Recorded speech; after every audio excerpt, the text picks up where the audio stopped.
ဒီမေဂျာကိုရွေးရလဲပေါ့နော်ဟုတ်ကဲ့ပါဒီမေဂျာကိုရွေးရလဲဆိုတာကိုကျမတို့ကပြောရမယ်ပေါ့နော်အဲ့တော့ကျမတို့ကမေဂျာရွေးလိုက်ပြီပေါ့နော်ဥပမာ Master of Digital ကိုရွေးလိုက်ပြီပေါ့နော်ဒီမှာဆရာဆရာမတွေအများကြီးပါကြမယ်တင်တယ် Master of Digital ကိုရွေးပြီဆိုရင်တခြား essay တွေမရေးခင်မှာပေါ့နော် essay ဟိုခုနက essay လေးပုဒ်ကိုမစင်စားသေးခင်မှာ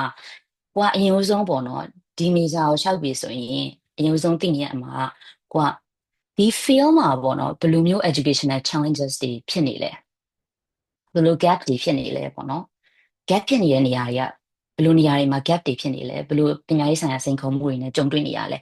အဲ့ဒါကအရန်အရေးကြီးရပေါ့နော်ကျမတို့ SC ရေးတဲ့အခါမှာအရန်အရေးကြီးရအဲ့ဒီ gap ကိုတည်တော့မှကျမတို့လုံးမဲ့ plan တွေကပြန်ပြီးတော့မှဒီ gap ကိုပြန်ဖြည့်ပေးတဲ့ plan မျိုးပေါ့နော်ဥပမာကိုယ့်ရဲ့ data မှာ gap ဖြစ်နေတာမျိုးဖြစ်နိုင်တယ်ပေါ့နော်ကိုယ့်ရဲ့ data ပညာရေးဆိုင်ရာစိန်ခေါ်မှုဖြစ်နိုင်တယ်ဥပမာကျမဆိုရင်ရခိုင်ကဖြစ်တဲ့အတွက်ကြောင့်မလို့ရခိုင်မှာဘာတွေဖြစ်နေလဲမြန်မာနိုင်ငံမှာရောဒီ field မှာဘာဖြစ်နေလဲဆိုတာကိုသိဖို့လိုပါတယ်နောက်တစ်ခုကကြတော့ဘယ်မေဂျာဖြစ်ဖြစ်ပေါ့နော်ထီစောပဲဖြစ်ဖြစ်တခြားမေဂျာပဲဖြစ်ဖြစ်ဒီမေဂျာကိုတက်တော့မယ်ဆိုဟုတ်ပြီဒီမေဂျာမှာဘာတွေသင်ရမှာလဲပေါ့နော်ဘယ် subject တွေကိုကိုကသင်ရမှာလဲဆိုတာကိုကသိနေဖို့လိုတယ်မဟုတ်ရင်ကိုက essay ရေးတဲ့အခါကျရင်အရန် general ဖြစ်တယ်ပေါ့နော်ဥပမာ leadership management ဆိုဟုတ်ပြီ leadership management ကိုအာ University of Melbourne မှာတက်မယ်သို့မဟုတ် Monash မှာတက်မယ်သို့မဟုတ် Flinders မှာတက်မယ်ပေါ့နော်အဲ့ဒါဆိုအဲ့ဒီတက္ကသိုလ်တွေကဘယ်လိုမျိုး subjects တွေကိုသူတို့ပေးနေလဲပေါ့ဘယ်လို module တွေသင်ရမလဲအဲ့ဒါဆိုအဲ့ဒီရဲ့ module တွေကိုကျမတို့ကသိပြီးချင်းချင်းလင်းလင်းသိသွားတော့မှ essay ရေးရအခါမှာဟုတ်ပြီဒီ subject ကတော့ဒီလို knowledge and skills တွေရမယ်ဒါဆိုရင်ကိုယ့်ရဲ့ဒီဘက်ကမြန်မာနိုင်ငံမှာဒီ gap ဖြစ်နေတယ်အဲ့ဒါကိုမှပြန်ပြီးတော့ bridge လုပ်ဖို့အတွက်ဘယ်လိုမျိုးလုပ်ပြီးမယ်ပေါ့နော်အဲ့လိုမျိုး link လုပ်တဲ့အခါမှာကြာအရင်အရေးကြီးရပေါ့နော်ဒီ subjects ရဲ့အဲ့ဒီ subjects က knowledge and skills တွေကိုလည်းသိဖို့လိုတယ်ပေါ့နော်ဒီ subject သင်ရင်ဘာတွေသိသွားမှာလဲပေါ့နော်သူတို့မှာအများကြီးပဲပေါ့နော်ဥပမာ first semester မှာဘာတွေယူရမယ် second semester မှာဘာတွေယူရမယ်အဲ့ဒီမှာအများကြီးတန်းမှာဟုတ်ပြီဆိုပါစို့ Master of Design မှာဆိုရင်ကျွန်မအခုလက်ရှိတက်နေတဲ့ Master of Design မှာဆိုရင်ပထမဦးဆုံး first semester မှာဒီအဲ education policy and context သင်ရတယ်ပေါ့နော်student as a second language learner ဟုတ်ပြီ education policy and context ကိုသင်တဲ့အခါမှာကျွန်မကဘယ်လို knowledge and skills တွေကိုသိသွားမလဲပေါ့နော်အဲ့ဒါတွေကိုလည်းရှင်းလင်းနေဖို့လိုတယ်ခဏနေရင်တော့အဲ့လိုမျိုး knowledge and skills တွေကိုသိဖို့အတွက်ပေါ့နော်ဘယ်နေရာမှာရှာလို့ဖတ်လို့ရတယ်ဆိုတာကိုကျွန်မပြောပြပေးသွားမှာပဲဒါဆိုရင်နောက်တစ်ခုကကြတော့စဉ်းစားမှာကဘယ်တက္ကသိုလ်မှာတက်ရှင်တာလဲပေါ့နော်ဟုတ်ပြီ Diesel ပဲ Melbourne မှာတက်ရှင်တယ်ဘာလို့ Melbourne လဲဘာလို့ Monash လဲဘာလို့ Flinders လဲ Queensland လဲစသဖြင့်ပေါ့နော်အဲ့လိုမျိုးကိုစဉ်းစားဖို့လိုတယ်ပေါ့နော်ပြီးရင်နောက်တစ်ခုကကြတော့ဒါကကြတော့ကိုဘယ်လိုမျိုးဒီမြန်မာနိုင်ငံမှာဖြစ်နေတဲ့ gap ကို bridge လုပ်မလဲပြီးရင်အဲ့ဒီ gap ကိုဖြည့်ဖို့အတွက်ဆိုပါစို့ဘယ်နေရာမှာအကောင့်ထဲပေါ်မှာလဲပေါ့နော်ပြောရမယ်ဆိုကိုယ့်ရဲ့ future plan ကဘာတွေလုပ်ပေးမှာလဲဘယ်နေရာမှာလုပ်ပေးမှာလဲဘယ်သူအတွက်လုပ်ပေးမှာလဲပြီးရင်အရင်တော့ကရောဒီ master of design နဲ့ပတ်သက်ပြီးကိုဘာတွေလုပ်ခဲ့လဲပေါ့နော် generally အဲ့လိုမျိုးစဉ်းစားလိုက်တယ်ဆိုရင်ပြောရမယ်ဆိုတနည်းအားဖြင့်ကို mind map လိုမျိုးစဉ်းစားတဲ့သဘောမျိုးပေါ့နော် essay တွေမရေးခင်မှာမျိုးမျိုးလေးစဉ်းစားလိုက်တယ်ဆိုရင်ကိုက essay ရေးတဲ့အခါကျရင်ပို့ပြီးတော့လမ်းကြောင်းပေါ်မှာပေါ့နော်ပို့ပြီးတော့ရောက်တယ်မြန်မြန်ကိုယ့်ရဲ့ essay ကပို့ပြီးတော့ organize ဖြစ်စေတယ်ပေါ့နော်ကျမရဲ့ experience အရပြောရမယ်ဆိုရင်ကျမကဒီ Australia Awards မလျှောက်ခင်မှာကျွန်မရှေ့မှာ scholarship 2 ခုလျှောက်ဘူးရယ်ပေါ့နော် EU Mobility for Myanmar ရဲ့ DISP ရဲ့2 ခုလျှောက်ဘူးရယ်EU Mobility ကိုပထမဦးဆုံးကျွန်မစပြီးတော့လျှောက်တယ်ပေါ့နော်စပြီးတော့လျှောက်တဲ့အချိန်မှာအဲတော့ကရေးတဲ့ပုံစံကဘယ်လိုလဲဆိုတော့အဲ့တော့ motivation letter စာလုံးကြီးအလုံး2000ရေးရတယ်အဲ့ဆိုရင်ဒီလို mind map တွေလည်းမလုပ်ဘူးပေါ့နော်ပထမဦးဆုံးကဒီတိုင်းပဲရှာရေးလိုက်တာအဲ့တော့ဘယ်လိုဖြစ်လဲဆိုတော့ဟိုထက်ခါပြန်ပြင်နေရတယ် organize သူ့ရဲ့ essay ရဲ့ organization ကိုပြန်ပြီးတော့ပြောင်းတယ်ဟိုကစာဒီဘက်ကိုပြန်ရောက်အဲ့လိုမျိုးပေါ့နော်အဲ့လိုမျိုးဖြစ်တယ်ဆိုတော့organize မဖြစ်ဘူးပထမဆုံးရေးတဲ့အဲ scholarship essay မှာဆိုရင်အဲ့တော့ဒီလိုမျိုး mind map ပေါ့နော်ကိုကစဉ်းစားထားရဲဒါမှအချက်လေး point လေးထုတ်ထားရဲဆိုရင်တော့ပို့ပြီးတော့ကောင်းပါတယ်ဒါဆိုရင်ကိုက major ကိုလည်းစဉ်းစားပြီးသွားပြီဆိုရင်ခုနကလိုမျိုးပေါ့နော်ဒီ major မှာဘာတွေသင်ရမလဲဆိုတာကိုသိဖို့အတွက်ရောပြီးတော့ကိုက master လျှောက်တာဖြစ်တော့တဲ့ကြောင့်မလို့ပေါ့နော်ကိုကအဲအတိုင်းအတာတစ်ခုလေးနည်းနည်းလောက်တော့ဒီ major အကြောင်းကိုသိနေရမယ်အဲ့ဒါဆိုဘာလုပ်လို့ရလဲဆိုတော့ စာအုပ်လေးရှာဖတ်လို့ရတယ်သို့မဟုတ် general ပေါ့နော် research တွေလုပ်လို့ရတယ်ဟုတ်ပြီ Master of Dissolve ဆိုတာဘာတွေသင်ရလဲဘယ်တက္ကသိုလ်တွေမှာဘယ်လိုတွေပြီးလဲဘာတွေသင်ရလဲဆိုအဲ့ဆိုစာအုပ်တွေဖတ်လို့ရတယ်ကျမကကြတော့ပထမဆုံးလျှောက်တာ Master of Dissolve နဲ့ကျမလျှောက်ခဲ့တာမဟုတ်ဘူးပေါ့နော် Master of Educational Leadership and Leadership ကိုလျှောက်တာဘာလို့လဲဆိုတော့ကျမကမြန်မာနိုင်ငံမှာ Master of Educational Administration and Supervision ကိုတက်ခဲ့တာပေါ့နော်ကျမဒါပေမဲ့မပြီးလိုက်တဲ့အတွက်ကြောင့်မလို့ကျမကဒီမီဂျာကိုလည်းပဲဒီမီဂျာနဲ့ရှောက်လိုက်တာပေါ့နော်တကယ်လည်းပဲအဲ့မီဂျာကိုလည်းပဲစိတ်ဝင်စားတယ်ပြီးတော့မှနောက်ပါပြီးသွားတော့မှထေစောကိုပြောင်းလိုက်တာပေါ့နော်အဲ့တော့ကျမဒီစာအုပ်တွေကကြာတော့ကျမရှာပေးဖတ်ထားတာပေါ့နော်အသေးစိတ်သူကဖတ်စရာမလိုဘူးဒါပေမဲ့သူ့ရဲ့ဒီ major နဲ့ပတ်သက်တဲ့ key terms တွေရှိရပေါ့နော်ဥပမာleadership management ဆိုရင် planning organizing leading controlling ဆိုတဲ့စကားလုံးလေးကိုပြောလိုက်တာ ਨੇ သူက leadership management ရဲ့ terms တွေပေါ့နော်ဒီစာလုံးနေမြင်လိုက်တာနဲ့တိတာစေရပေါ့နော်သူကဟုတ်တယ်ဒီမေဂျာကိုသူတိနေရဲဆိုတဲ့ပုံစံမျိုးလည်းဖြစ်တယ်ပေါ့နော်အဲ့တော့သူ့ရဲ့ဥမာထေစောဆိုလဲထေစောမှာသူ့ရဲ့သက်ဆိုင်ရာ term တွေတိဖို့ပဲကျမတို့ကဒီစာအုပ်ပြန်ပြီးတော့နည်းနည်းလေးပြန်ကြည့်တဲ့သဘောမျိုးပေါ့နော်အဲ့ဆိုစာအုပ်ဖတ်ရင်လည်းပဲအသေးစိတ်ဖတ်တယ်ဆိုရင်အရန်တော့အချိန်ပေးရတယ်ဆိုတော့အသေးစိတ်မဖတ်ရင်လည်းပဲကိုက overview ပေါ့နော်ကြည့်လိုက်မယ် notes တွေထုတ်ထားမယ်ပြီးရင် research လုပ်ကြည့်မယ်notes ထုတ်မယ်ပေါ့နော်အဲ့မျိုးလေးလုပ်လို့ရတယ်နောက်တစ်ခုကကြာတော့ခုနကကျွန်မပြောတဲ့အပိုင်းပေါ့နော်ကိုယ့်ရဲ့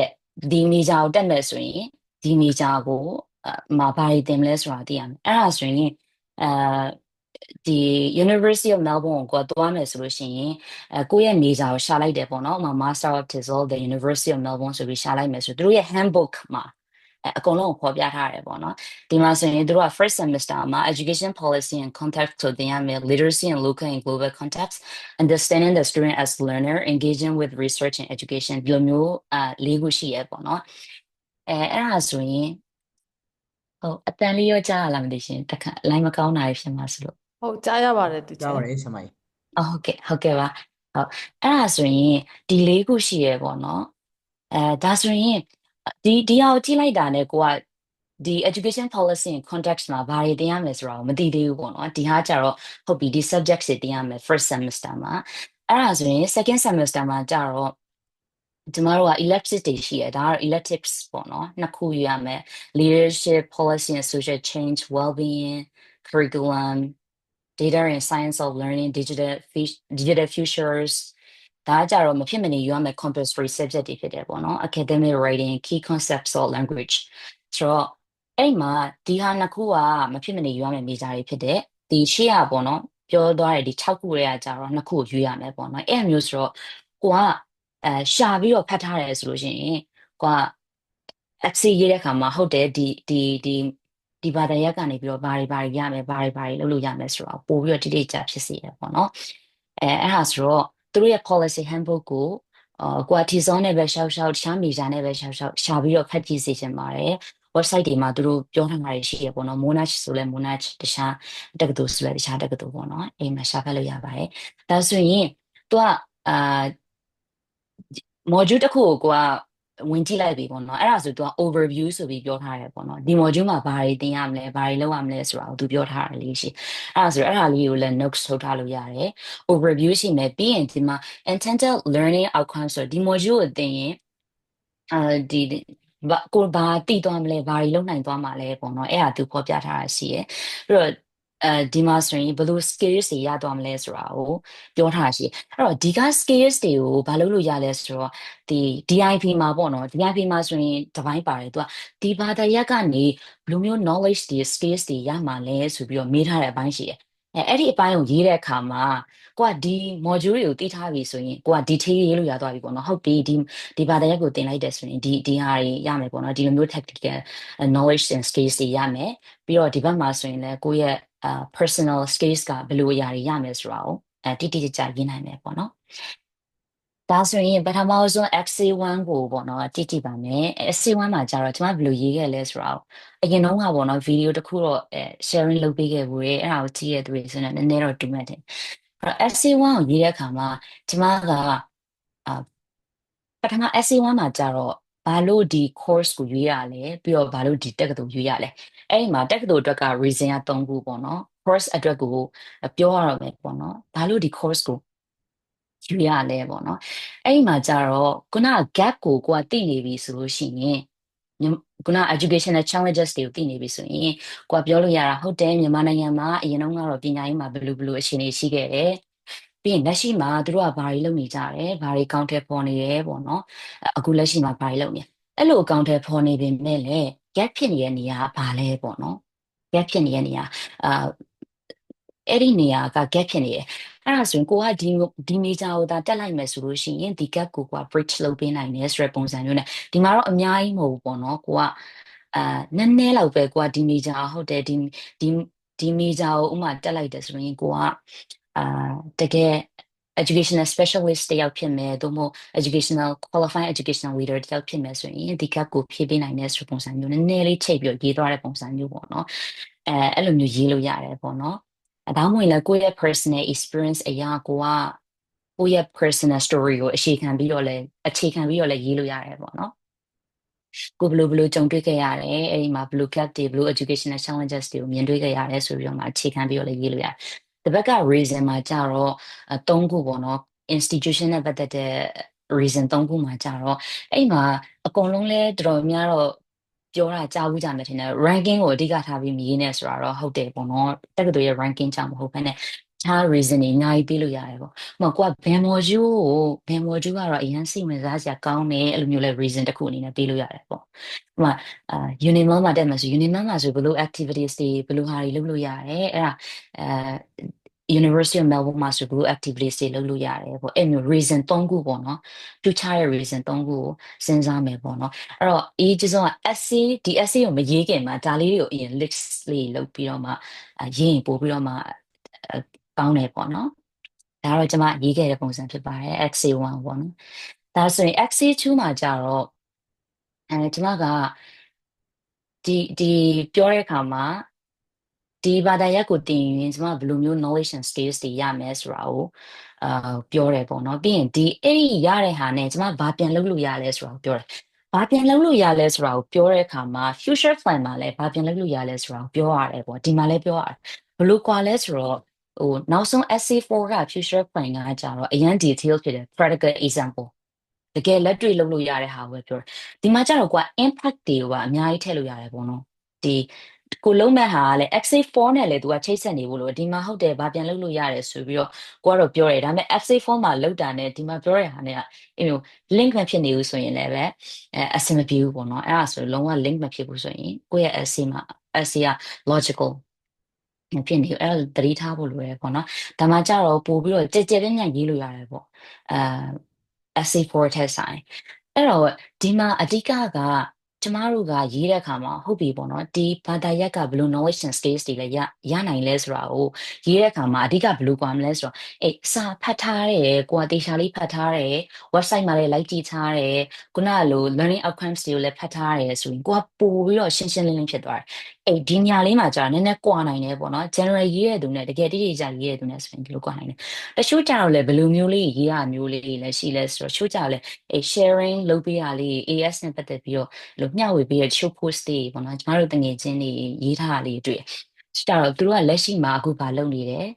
အဲ့တော့ဒါပေမဲ့ဒီကနေပြီးတော့မှဒီ course ကိုတင်ယူလိုက်တဲ့ခါကျရင်တို့ဘာဆက်လုပ်လို့ရတယ်ပေါ့အဲ့လိုပုံစံမျိုးနဲ့ရေးတာမျိုးတွေလည်းရှိပါတယ်ဒါတော့ကျမရေးတဲ့ပုံစံဖြစ်ပါတယ်နောက်တစ်ပိုင်းကကြတော့ XC3 မှာကြတော့ဟိုကဘယ်လိုမျိုးleadership experience ကိုမိတာပေါ့နော် change တစ်ခုကိုဘယ်လို account ပေါ်ခဲ့တယ်လဲပြဿနာတစ်ခုဘယ်လိုဖြေရှင်းခဲ့လဲအဲ့လိုမျိုးပြောရမယ် XC ဖြစ်ပါတယ်အဲ့တော့အဓိကကြတော့အဲ့ဒီမှာပထမဆုံးကအာဘာလို့ခုနကလိုမျိုးကိုဥဆောင်ခဲ့တဲ့ program တစ်ခုကိုကပြောရဲပဲဆိုပါတော့ program ဆိုတဲ့နေရာမှာအားလုံးလည်းသိကြတဲ့အတိုင်းပဲပေါ့နော်။ तू ကတော်တော်များပြောကြတယ်ဟုတ်တယ်အကြီးကြီးဖြစ်စရာမလိုဘူးကိုပေးခဲ့ဘူးရဲ့training program တစ်ခုဖြစ်ဖြစ်သို့မဟုတ်ပေါ့နော်ကိုတေးသေးလေးပဲဖြစ်ဖြစ်ကိုဦးဆောင်ခဲ့တယ်ပေါ့နော်ကိုက lead လုပ်ခဲ့ရတယ်အဲ့ဒီအချိန်မှာအဲ့လိုပုံစံမျိုးပေါ့နော်အဲ့လိုဟာကိုရွေးလို့ရတယ်ကျမဆိုရင်လည်းပဲအဲ့လိုစဉ်းစား DSC ကိုရေးဖို့စဉ်းစားလိုက်တဲ့ခါကျရင်ကျမစဉ်းစားလိုက်တော့ကျမရဲ့တငယ်ချင်းတယောက်ရှိရပေါ့နော်တငယ်ချင်းကိုပြောကိုကအကြီးကြီးဦးဆောင်ခဲ့တာလည်းမရှိဘူးပေါ့နော်အကြီးကြီးဆိုတော့လိုမျိုးဟုတ်တယ် training တွေပေးတာတော့ရှိတယ်ဒါပေမဲ့ education program အကြီးကြီးတွေကိုကဥဆောင်ခဲ့တာမျိုးတွေမဟုတ်ဘူးပေါ့နော်ဆိုရင်အမ်တိတ်ပြီးတော့မှဒီ essay ကိုရေးတဲ့အခါကျရင်ဟိုအဆင်ပြေပါမလားပေါ့နော်ကိုကသူများတွေထက်ဆိုင်ရင်သူများတွေဥဆောင်ခဲ့တဲ့ဟာထက်ဆိုင်ရင်ကိုလုပ်ခဲ့တဲ့ဟာအရင်တိတ်တိတ်လေးဖြစ်နေမှာပေါ့နော်အဲ့မျိုးဖြစ်တယ်ဒါပေမဲ့အဲ့လိုဖြစ်စရာမရှိဘူးပေါ့နော်ကို lead လုပ်ခဲ့တဲ့ဟာဖြစ်ရမယ်အဲ့ဒါဆိုရင်အရေးကြီးဆုံးကဘာလို့အဲ့ဒါကိုလုပ်တာလဲဘာလိုအပ်ချက်တွေရှိလို့ဒီဟာကိုကလောက်တာလဲပေါ့နော်အဲ့ဟာကတော့အရေးကြီးဆုံးပဲဟုတ်တယ်ဥပမာပေါ့နော်ကိုဗစ်ကာလတုန်းကကျောင်းသားတွေကဆိုပါစို့ဆရာမတွေမှာ professional development activities တွေအများကြီးမရှိဘူးအဲ့အချိန်မှာသူတို့ကဒီလိုလိုအပ်ချက်ဖြစ်နေလို့ဒါကြောင့် reason တစ်ခုကိုပြောဖို့လိုတယ်ပေါ့နော်ပြီးရင်ဘယ်အချိန်မှာလောက်တာလဲအဲ့ဆိုတော့ဖတ်တဲ့လူကတခါတည်းpassion နဲ့မှလုပ်ခဲ့တာပေါ့နော်ပြီးရင်ဘယ်သူအတွက်လောက်တာလဲ participants ကဘယ်သူလဲဆရာမတွေလားဘယ်နေရာဆရာမတွေလဲပေါ့နော် ဒါမှမဟုတ်ရင်ကျောင်းသားတွေလားဘယ်သူတွေလဲပေါ့နော်ပြီးရင်ဒီ program ရဲ့ aim ကရောဘာလဲပေါ့နော်ဘာကိုတိုးတက်သွားစေချင်တာလဲသူတို့အာသူ့ရဲ့ aim ပေါ့နော်နောက်တစ်ခုကကြတော့ဒီမှာပါဝင်ခဲ့တဲ့ကိုယ့်ရဲ့ role က program leader လားဒါမှမဟုတ်ရင် trainer လားပေါ့နော် role ကိုတိတိကျကျရေးဖို့လိုပါတယ်ပြီးရင်ကိုကအလုပ်လုပ်ခဲ့တဲ့သူတွေကဘယ်သူတွေလဲပေါ့နော်ဘယ် organization နဲ့တွဲလုပ်ခဲ့တာလဲဘယ်သူတွေနဲ့တွဲလုပ်ခဲ့တာလဲဟုတ်တယ်ကိုယ့်ရဲ့ colleague တွေနဲ့တွဲလုပ်ခဲ့တာလားအဲ့မျိုးပေါ့နော်ရှိရင် နောက် duration ကဘယ်လောက်တက်ကြာကိုပေးခဲ့တာလဲပေါ့နော်ဘယ်လောက်လဲ3လလားပေါ့2လလားစသဖြင့်ဒီဟာလဲထည့်ရေးဖို့လိုတယ်နောက်ပြီးတော့ကြတော့creative method ဆိုတာကြကိုဒီအာကို run နေရရှင်ကဘယ်လိုမျိုးဟို creative ဖြစ်အောင်လုပ်တယ်လဲပေါ့နော်အဲနောက်တစ်ခါကျတော့ဘယ်လိုမျိုး constraints တွေ challenges တွေကြုံခဲ့ရလဲဒါကတော့အကုန်လုံးတိုင်းမှာ challenges တွေရှိရဲဆိုတော့အဲ့ဒါလေးပြီးရင်နောက်တစ်ခါကျတော့ဒီဟာရဲ့ impact ပေါ့နော်ဘယ်လိုမျိုးသူတို့ကိုတိုးတက်သွားစေလဲတက်ရောက်သွားစေလဲအဲ့ဒါကိုရေးတဲ့အခါမှာကျတော့ဘယ်လိုမျိုးအကြီးကြီးဖြစ်စရာမလိုအာတအားကြီးပေါ့နော်အဲဆိုတော့တကယ်လက်တွေ့ကျတဲ့ဟုတ်တယ်သူတို့ပေါ်မှာဘယ်လိုမျိုးသူတို့ဘာတွေတည်သွားတယ်ဘယ်လိုတိုးတက်သွားတယ်ဆိုတာကိုပေါ့နော်ထိန်းပြီးတော့မှရေးဖို့လိုတယ်ပေါ့နော်ဆိုတော့ဒီ accent မှာလည်းအလားတူပါပဲမရေးခင်မှာပေါ့နော်ဒါလေးတွေ list စီအရင်လုပ်မယ်လုပ်ပြီးတော့မှကိုကဒီဟာကိုစပြီးရေးရဲဆိုရင်ကောင်းတယ်အကယ်၍ရေးထားပြီးသားသူတွေဆိုလည်းဟုတ်ပြီဒီ check လေးတွေပါသလားပေါ့နော်ဒီဟာလေးတွေပါလားပြန်ပြီးတော့မှတိုက်ကြည့်လို့ရတယ်ပေါ့နော်မပါသေးရင်ထပ်ထဲပေါ့နော်အဲ့ဒီပုံစံမျိုးလေးနဲ့ရေးလို့ရပါတယ်နောက်ထပ်တစ်ခုကကြတော့ essay 4ဖြစ်ပါတယ် essay 4ကကြတော့ up to 3 practical examples ပေါ့နော်အဲ့လိုမျိုးကျမမှာကြတော့ plan က3ခုပေါ့နော်3ခုမှာအကုန်လုံးက teacher training နေကြည့်ပဲအကုန်လုံးက training တွေဖြစ်တယ်အဲ့တော့အဓိကကကျမမှာဆိုကျမကရခိုင်ကဖြစ်တဲ့အတွက်ကြောင့်မလို့ရခိုင်မှာပေါ့နော်လုပ်မယ်ပေါ့ပထမဆုံးကျမရဲ့ plan ကရခိုင်မှာလုပ်မယ်ဟုတ်တယ်ရခိုင်မှာလုပ်မှာမှကျမလက်ရှိလုပ်နေတဲ့ organization မှာပဲဆရာမတွေကို sharing လုပ်ပေးမယ်အဲ့ဒါကျမရဲ့ပထမဆုံး plan အကြီးကြီးလည်းမဟုတ်ဘူးပေါ့နော်ကိုရောက်ရောက်ရှင်းတာတကယ်လုံနိုင်တဲ့အရာဖြစ်တယ်ဆရာမတွေကို sharing လုပ်ပေးမယ်ပေါ့နော်ကိုယ့်ရဲ့အဲ organization ကဆရာမတွေကို information sharing လုပ်ပေးမယ်အဲ့လိုမျိုးပြောတဲ့အခါမှာလဲကိုကဟိုပေါ့ကိုတကယ်အလုပ်လုပ်နေတဲ့ organization လည်းဖြစ်တယ်ရခိုင်ကလည်းဖြစ်တယ်ဟုတ်တယ်ကိုအလုပ်လုပ်နေတဲ့ organization မှာလည်းဖြစ်တယ်ဆိုတော့သူတကယ်လုပ်လို့ရတဲ့ဟာမျိုးဆိုတာမျိုးပေါ့နော်တကယ် practical ပဲဖြစ်တယ်လို့ပြီးရင်နောက်တစ်ခုကကျတော့နောက်ဒုတိယတစ်ခုကို location ကိုစဉ်းစားတဲ့အခါမှာဟုတ်တယ်ကျမကအာဂွာလည်းဖြစ်တယ်ပေါ့နော်ဂွာမျိုးကဖြစ်တယ်ဇာတိကဂွာမျိုးကပြီးရင်ကြောက်ဖြူမှာအဲ့တော့ကအလုပ်လုပ်တယ်ပေါ့နော်အဲ့ဒါဆိုရင်ဟုတ်တယ်ဒီအဲကြောက်ဖြူကွာပေါ့နော်အဲ့လိုနေရာကိုအဓိကအခြေခံပြီးတော့မှအရင်ဆုံးဒုတိယ plan ကိုဆွဲတယ်ဒီကြောက်ဖြူကွာမှာကျွန်မပါလုပ်မယ်ပေါ့နော်အဲ့လိုပြီးတော့မှနောက်ထပ်ပေါ့နော်ကိုကဟုတ်တယ်ဒီ Rakhine State အတိုင်းအတာနဲ့ဖြစ်ဖြစ်သို့မဟုတ် nationwide ပုံစံမျိုးနဲ့ဖြစ်ဖြစ် online ပေါ့နော်တစ်ခုလုပ်မယ်သို့မဟုတ်တခြားပေါ့နော်ဒီတခြား data ကနေရာတစ်ခုပေါ့နော်နေရာတစ်ခုမှာအဲ့ဒီ data မှာကိုကလုပ်မယ်အဲ့တော့နောက်ဆုံးမှအဲ့တခြား data တစ်ခုကိုကထည့်ထားတယ်ပေါ့နော်အဲ့တော့ကိုကရဲရောက်ရှင်းမှဒါတွေရင်လုပ်မယ်ပြီးတော့မှတနေရာလုပ်မယ်အဲ့တော့ကိုကဟုတ်တယ်ရခိုင်အတွက်ကြီးပဲလည်းမဟုတ်ဘူးတခြားနေရာအတွက်လည်းကိုစဉ်းစားရဲပေါ့နော်အဲ့လိုမျိုးပုံစံမျိုးဟိုတခြား data တွေအတွက်လည်းအဲ့ဒါဆိုအကုန်လုံးကဘယ်လိုပြောမလဲအဲအကုန်လုံးကိုထည့်သွင်းစဉ်းစားတဲ့သဘောမျိုးလည်းဖြစ်တယ်ပေါ့နော်ဆိုတော့ location ကိုရွေးတဲ့အခါမှာလုပ်မယ်လို့ရွေးတဲ့အခါမှာပေါ့နော်ကိုကတနေရာမှာနေပြီးဒီနေရာမှာတနေရာပေါ့နော်အဲ့လိုမျိုးဖြစ်နေရဆိုရင်နည်းနည်းပေါ့နော်သူတို့တွေစဉ်းစားစရာဖြစ်မယ်ပေါ့အဲ့တော့အဲ့ဒီမှာကျမတို့ကဟုတ်ပြီရေးပြီပေါ့နော်ရေးတဲ့အခါမှာဒီခုနက SC3 မှာပုံစံမျိုးနဲ့တောင်မှနည်းနည်းတူတယ်လို့ပြောလို့ရတယ်ဒီဟာရဲ့ရည်ရွယ်ချက်ကဘာအတွက်လုပ်ပေးရလဲပေါ့နော်ဘာအတွက်လုပ်ပေးရလဲပြီးရင်ဘယ်ချိန်မှာလုပ်မှာလဲဘယ်နေရာမှာလုပ်မှာလဲဘယ်သူအတွက်လုပ်မှာလဲဒီမှာကျတော့ဟိုအသေးစိတ်ရေးလို့မရဘူးပေါ့နော်အသေးစိတ်ဘယ်နေရာတွေဘယ်ဒေသတွေအဲ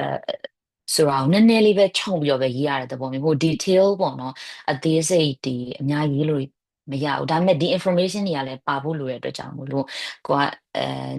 တေချာလေးဟို access ကိုနည်းနည်းစီစဉ်ကြည့်ရမယ်ပေါ့နော်နောက်တစ်ခုကကြတော့ဘယ်လိုမျိုးကောင်တယ်ပေါ်မှာလဲဘယ်လိုမျိုးအကောင့်ထဲပေါ်မှာလဲဘယ်လိုပုံစံမျိုးနဲ့အကောင့်ထဲပေါ်မှာလဲပြီးရင်သူတို့ကဒီ join တဲ့သူတွေပေါ့နော် participants တွေဆရာမတွေဆိုပါလို့ဆရာမတွေဖြစ်နေဆိုလဲဆရာမတွေကဘာတွေတိုးတက်သွားမှာလဲဘာတွေရသွားမှာလဲပေါ့နော်အဲ့ဒါဆိုအဲ့ဒီမှာမှ constraints တွေကဘာတွေကြုံရမလဲပေါ့နော်ဘယ်လိုမျိုးအခက်အခဲတွေကြုံရမလဲဆိုတာကိုဒီ essay form မှာအဓိကရေးတာအဲ့တော့ essay form မှာက word limitation ရှိတဲ့အတွက်ကြောင့်မလို့ကျမတို့က DIP မှာလုံးဝအသေးစိတ်ရေးလို့ရတယ်ပေါ့နော်သူကတော့ကန့်သက်ထားတာကျမမတွေ့ရဘူးပေါ့နော်အဲ့မှာတော့ကိုစိတ်ကြိုက်ပေါ့နော်အဲ့ DIP ရေးရတာကဟိုပါပေါ့နော်ကောင်းတယ်လို့တော့ပြောလို့ရတယ်ပေါ့နော်ဘာဖြစ်လို့ဆိုဒီကိုယ့်ရဲ့ plan တွေကဒီမှာကြာရင်အသေးစိတ်ရေးလို့မရတဲ့ဟာဟိုမှာအသေးစိတ်ပြန်ပြီးတော့မှကိုယ် step တစ်ခုချင်းစီတွားလို့ရတယ်ပေါ့နော်ဘာတွေလုပ်မယ်ဆိုတာကိုအဲ့လိုမျိုးတွားလို့ရတဲ့ကြောင့်မလို့ DIP မှာလုံးဝအသေးစိတ်ဒီ plan ကိုပြန်ပြီးတော့ရေးတဲ့သဘောမျိုးပဲပေါ့နော်ဒါဆိုရင်နောက်ထပ်တစ်ပိုင်းကကြာတော့ဟုတ်ပြီ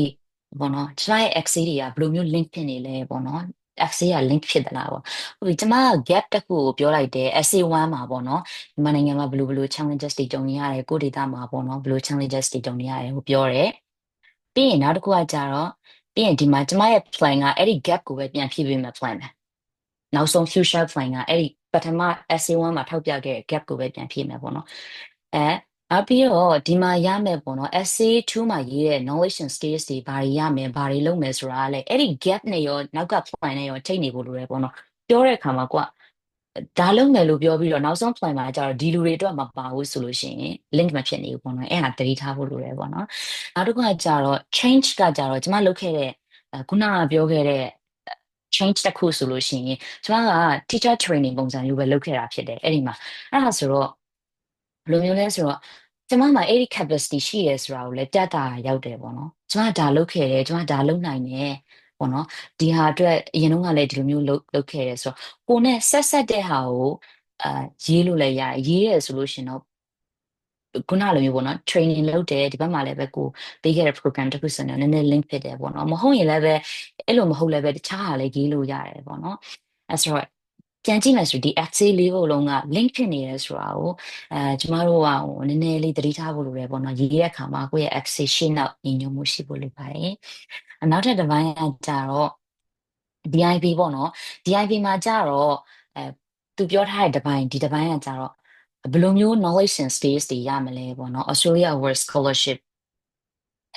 Australia Award Scholarship ကနေဒီမှာပညာသင်ယူနေတဲ့အချိန်မှာပေါ့နော်အဲ့ဒါဆိုရင်ကျမတို့ကအဲ့ဒီမှာသူက personal competencies တွေလည်းပြောဖို့လိုတယ် technical skills တွေလည်းပြောဖို့လိုတယ် the technical skills ကကြတော့ခုနကမိဇာနဲ့ပတ်သက်တဲ့ဟာတွေပေါ့နော်ကျမတို့ဘာတွေသိသွားမယ် personal competencies ကကြတော့ဘာတွေသိသွားမလဲဆိုတော့ခုနကပြောသလိုမျိုးပေါ့နော်ကျမတို့က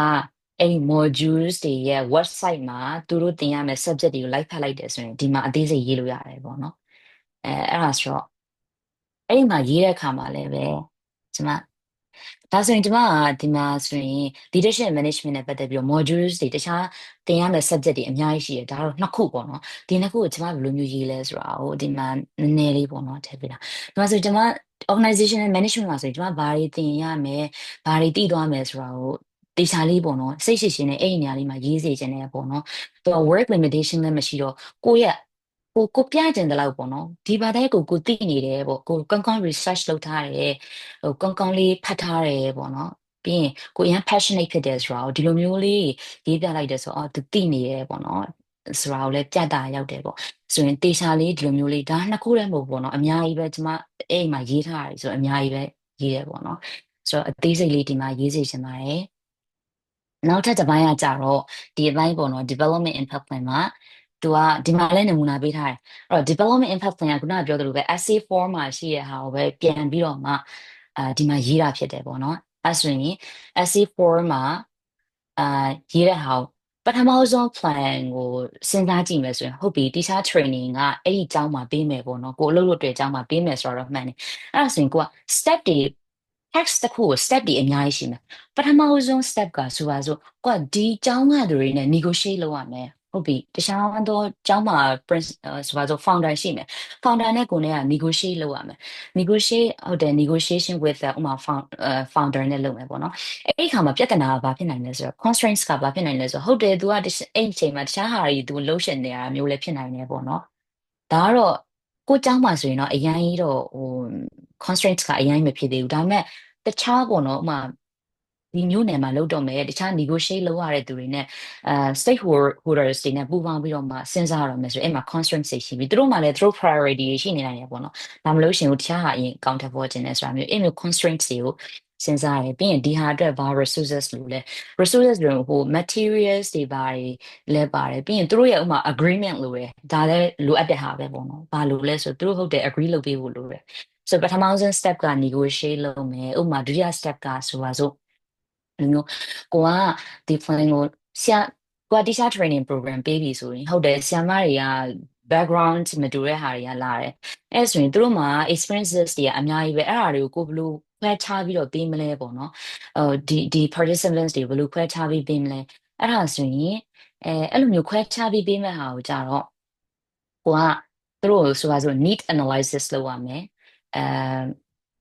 assessment လုပ်ရမယ်ပေါ့နော် assessment လုပ်ရင်မဟုတ်လို့ရှိရင်အရင်ဆုံးက need analysis ပေါ့နော်သူတို့ဘာလိုနေရလဲဆိုတာကိုကိုကသိဖို့အတွက်ကိုအရင်လုပ်ရမယ်ဟုတ်ပြီ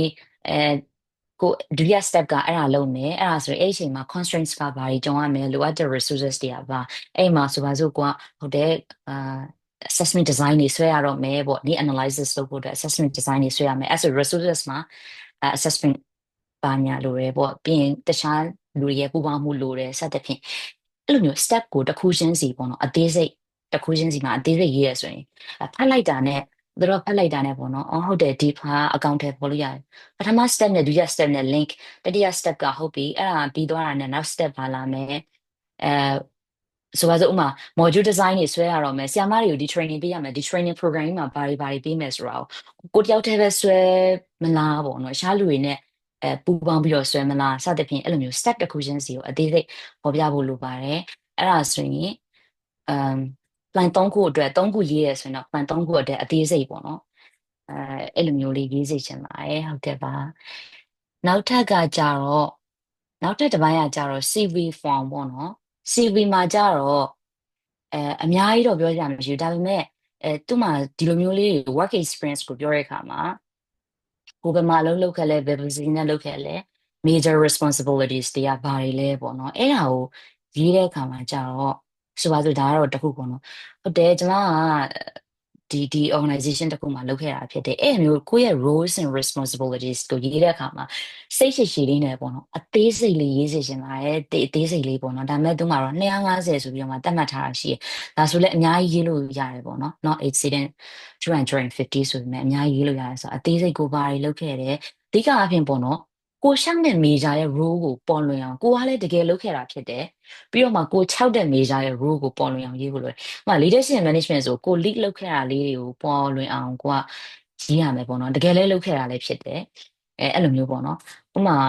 ခြေစောဆိုလည်းခြေစောတခြား major ဆိုလည်းတခြား major ပေါ့နော်။အဲ့လိုမျိုးလေးစိတ်ရှိရှိလေးနဲ့ဒါလေးကိုရေးစေချင်ပါတယ်။နောက်အဲ့လိုပဲ volunteer experience တွေကိုရေးတဲ့အခါမှာလည်းအဲ့လိုပဲပေါ့နော်။ကိုလုပ်ခဲ့တဲ့ role လေးတွေကိုအဲ့မျိုးတေချာလေးအသေးစိတ်ရေးစေချင်ပါတယ်။နောက်ထပ်ကကြတော့ဟုတ်ပြီးပါပြီနောက်ထပ်က Q&A section ဖြစ်ပါတယ်ကျွန်မ screen လေးကိုခဏ stop share လုပ်လိုက်ပါမယ်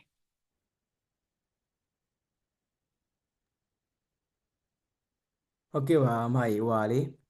question တွေကတော့ကျွန်တော်တို့ဒီ chat box ထဲမှာတော့အများကြီးတော့ပို့ထားတယ်ပေါ့နော်အဲ့တော့အကယ်၍ဒီမှာမေးချင်တဲ့သူတွေလည်းလက်ထောင်ပြီးတော့မေးလို့ရတယ်ပေါ့နော်ကျွန်တော် question လေးတွေကိုတစ်ခုချင်းစီအမောက်ဖတ်ပြပါမယ်ပေါ့နော်ဒီ Sintuiuma question လေးတွေတော့ကျွန်တော် skip သွားလိုက်မယ်ပေါ့အာ okay အဲ့ဆိုရင်အမကြီးပထမဆုံးမေးခွန်းကကြတော့လေအမ် bachelor degree လိုလားလို့မေးထားတာပေါ့နော်တယောက်ကအဲ့ဒါလေးရောအမဖြည့်ပေးပါအောင်ဗျာဟုတ်ဟုတ်ကဲ့ပါ bachelor degree လိုပါတယ်သူက master scholarship ဖြစ်တဲ့အတွက်ကြောင့်မို့ပေါ့နော်ဟုတ်လားနော် so bachelor degree ကတော့ဒီတစ်ပေါက်ရပြီးမှပဲရှောက်လို့ရပါမယ်ရှင် ဟုတ်ကဲ့ပါဆိုမှပြီးရင်doctorate degree အတွက်ဆိုရင်ရောရှိလားလို့မိထားပါတယ်အမကြီးမြန်မာနိုင်ငံအတွက်ဆိုရင်တော့ doctorate degree မရှိနေဘူးပေါ့နော်ဒါပေမဲ့ AS ကတချို့နိုင်ငံတွေကို PhD ပေးရတယ်တွေ့ရပေါ့နော်ဟုတ်ကဲ့ပါဟုတ်ကဲ့ပါအဲ့တော့ကျွန်တော် question လေးတွေဖတ်နေတော့ပေါ့နော်ဒီကလက်ထောင်ထားတဲ့သူလေးတွေလည်းခေါ်ချင်ပါတယ်ဟုတ်ကိုရဲဝင်းခန့်ဟုတ်ဆရာကြီးမေးလို့ရပါပြီဗျာအော်ဟုတ်ကဲ့ဗျာဟုတ်ကဲ့ကျေးဇူးပါအခုလိုမျိုးပြည့်ပြည့်စုံစုံလေးရောတိတိကျကျလေးရောဒီရှင်းပြပြီးသွားတဲ့အတွက်ပေါ့နော်ဒီမှာကျွန်တော်သိချင်တာလေဒီမှာဒီဆရာမပြောသွားတဲ့အထက်မှာပေါ့နော်ဒီအနာဂတ်မှာဘယ် organization နဲ့တွဲလုပ်မယ်ဆိုတဲ့အကြောင်းပေါ့နော်ဒီမှာလက်ရှိမှာလည်းကျွန်တော်ကဒီorganization တစ်ခုနဲ့တော့ဒီလုပ်နေရပေါ့နော်ဒီကိုယ့်ရဲ့ plan ကိုဆွဲတဲ့အခါမှာလည်းဒီအနာဂတ်မှာပေါ့နော်ဒီ impact plan ကိုဆွဲတဲ့အခါမှာဒီဘယ်လိုလုပ်မယ်ပေါ့နော်ဒီ organization နဲ့ချိတ်ဆက်ပြီးလုပ်မယ်ဘာညာလို့တော့ရေးရတာပေါ့နော်အဲ့တော့အဲ့ဒီ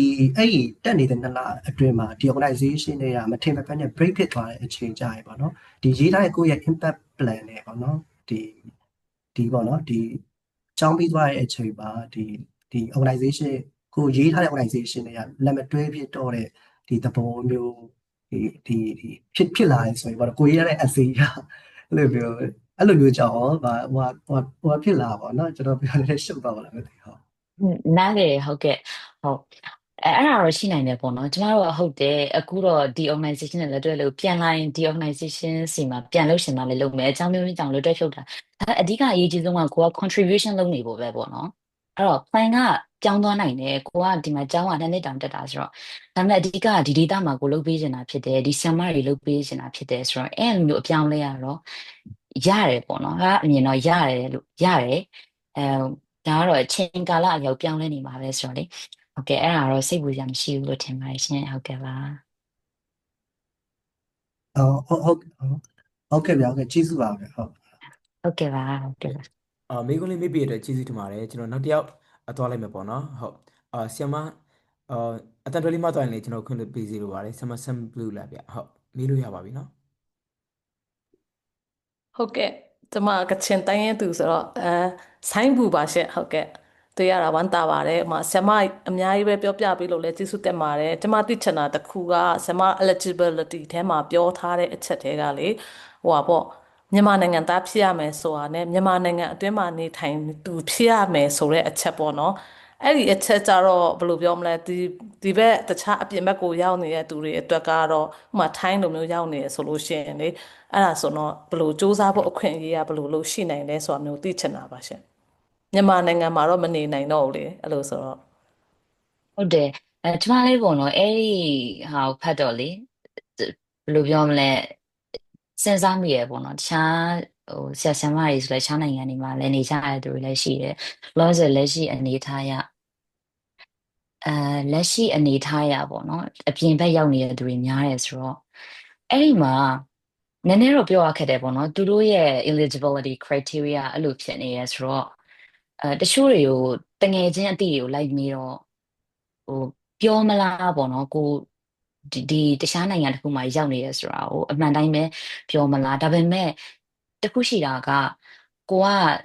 လောလောဆယ်အနေအထားအရာရောက်နေတာပေါ့နော်အဲ့မှာနေတာတော့မဟုတ်ဘူးဆိုတဲ့အတွက်ကြောင့်မလို့သူတို့အဲ့ဒါကိုထည့်သွင်းစဉ်းစားမလားတစ်ချက်ပေါ့နော်အဲ့ဒီဟာပြီးတော့ကြတော့ဒီ AS ကိုပဲပေါ့နော်email ပို့ပြီးမေးရင်ကောင်းမလားပေါ့နော်အဲ့မျိုးမေးလို့ရှိရင်ဟုတ်တယ်လက်ရှိလောလောဆယ်အနေအထားအရာဒီမှာနေရတော့မဟုတ်ဘူးဒါပေမဲ့နိုင်ငံရေးချင်းတောင်မလို့ဒီလိုမျိုးနေတာပေါ့နော်သူတို့ကို reach out လုပ်ကြည့်ရင်လည်းလုပ်လို့ရတယ်ပေါ့နော်အဲဆိုတော့ကျွန်မအနေနဲ့ကြာတော့နည်းနည်းပြောရခက်တယ်ပေါ့နော်အဲ့ဒီဟာကိုလည်းပဲအဲ့ဒီဟာဖတ်တဲ့အချိန်မှာကိုကျွန်မအကုန်လုံးကိုစဉ်းစားမိရပေါ့နော်အကုန်လုံးအတွက်စဉ်းစားမိရတော်တော်လေးခက်ခဲဖြစ်မယ်ပေါ့နော်အကုန်လုံးကလည်းနည်းနည်းဒီမျိုးဖြစ်မယ်ပေါ့နော်သူတို့ကလည်းပဲဟောတခြားနိုင်ငံမှာဒီလိုရည်ရွယ်တာလို့တော့ထင်မိရပေါ့နော်တခြားနိုင်ငံမှာအများတန်းနေနေတဲ့သူမျိုးမဟုတ်ဘဲနဲ့မြန်မာနိုင်ငံမှာနေပြီးမြန်မာနိုင်ငံ contribution လုပ်မဲ့သူမျိုးကိုအဓိကရည်ရွယ်တာဆိုတော့အမြဲတမ်းနေတာမဟုတ်ရင်ချမ်းရှိနိုင်တယ်ပေါ့နော်ဒါပေမဲ့မေးကြည့်မလားပေါ့နော် email ပို့ပြီးတော့မှသူတို့ကိုယ့်ရဲ့အခြေအနေကိုပြောပြပြီးတော့မှပေါ့နော်ဟုတ်ကဲ့ပါကဲကျေးဇူးတင်ပါတယ်ရှင်ဖြည့်ပြီးလို့ဟုတ်ကဲ့ပါဟုတ်ကဲ့ပါဆမ်မလေးမိကုန်းလေးမေးပြတဲ့အတွက်အရင်ကျေးဇူးတင်ပါတယ်ဟုတ်ကျွန်တော်နောက်တစ်ယောက်သွားလိုက်မယ်ပေါ့နော် ဆင်မဖြစ်မယ်ဆင်မအေးဖြိုးပေါ့ဟုတ်ဆင်မမေးလို့ရပါပြီနော်ဟုတ်ကဲ့ကျေးဇူးပါရှင်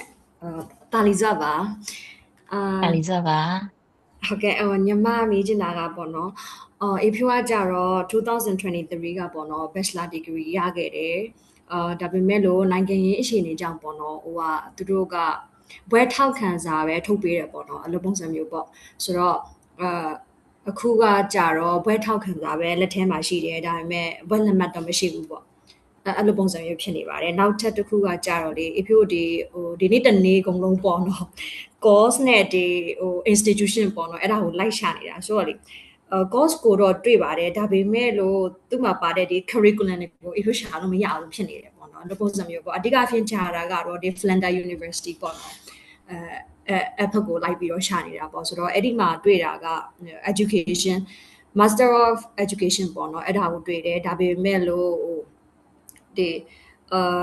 education leadership and management အဲ့ဒီဟာကိုတော့ရှာလို့မတွေ့ဘူးဖြစ်နေတယ်ပေါ့ဟုတ်ကဲ့ရှင်ကျေးဇူးပါ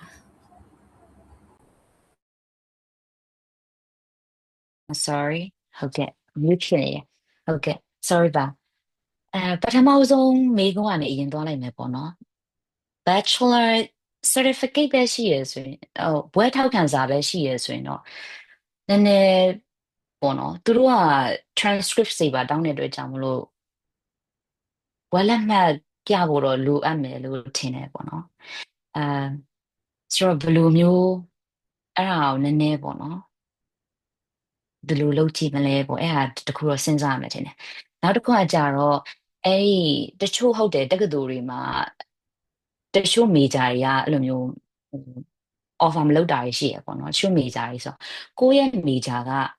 ဒီဘယ်တက္ကသိုလ်မှာပေးလဲပေါ့နော်အဲ့ဒါတေချာလေးကြည့်ရမယ်ပေါ့နော်တချို့ဟုတ်တယ်တချို့ major တွေကဒါပေမဲ့ဓာတ်ရိုက်ဒီလိုမျိုး Master of educational leadership ဥပမာ Flinders University လို့ရှာလိုက်ရင်တော့တေချာပေါက်ရှိရဆိုလို့ရှိရင်တော့သူတို့အဲ့မှာတွေ့နိုင်တယ်ပေါ့နော်ဆိုတော့အဲ့မှာပြီးရင် modules တွေကိုတချို့ major တွေတွေ့သည့်တိုင်အောင် modules တွေကိုအထဲမှာသင်တဲ့ဘာသာရပ်တွေကိုမတွေ့ရမျိုးတွေလည်းရှိနိုင်တယ်အဲ့ဒါကြတော့နောက်တော့ဖြင့်သူတို့က handbook တွေမှာပေါ့နော် handbook ဆိုတဲ့နေရာလေးရှိတယ်အဲ့မှာလေ handbook ကိုရှာလိုက်ရင်အဲ့ဒီ handbook ထဲမှာရေးထားတာမျိုးတွေတွေ့နိုင်တယ်ပေါ့နော်ဥပမာ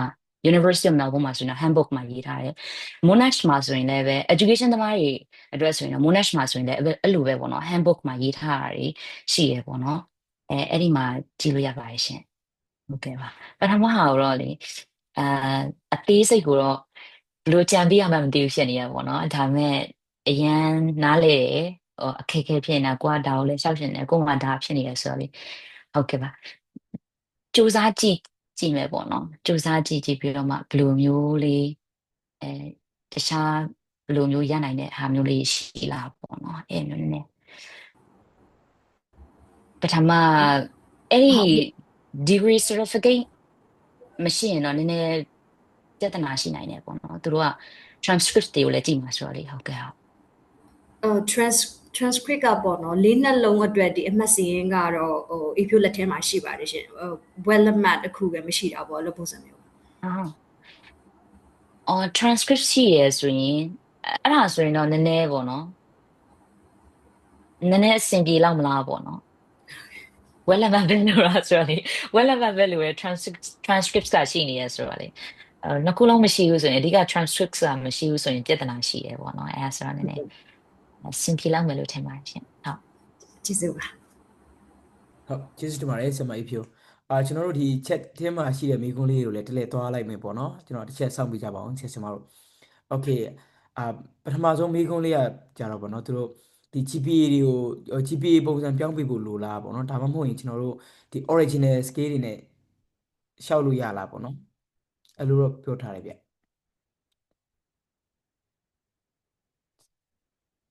သူတို့ကလေ GPA ကိုပြောင်းပေးဖို့တွေပါတယ်တော့ပြောထားတာမျိုးတွေတော့မတွေ့ရဘူးပေါ့နော်အဓိက transcript တင်ရမယ်ပြီးတော့မှဟိုဟာပေါ့နော်ဘွဲလက်မှတ်တင်ရမယ်ဆိုတော့ပြီးတော့အဲ့မှာ GPA ကိုအဓိကကလေ GPA ရန်နေနေရင်လည်းစိတ်မပူနဲ့ပေါ့နော်ဟိုညားတဲ့သူတွေအတွက်ကတော့ပြောကြမလို့အားပြင်းကြမလို့ပေါ့နော်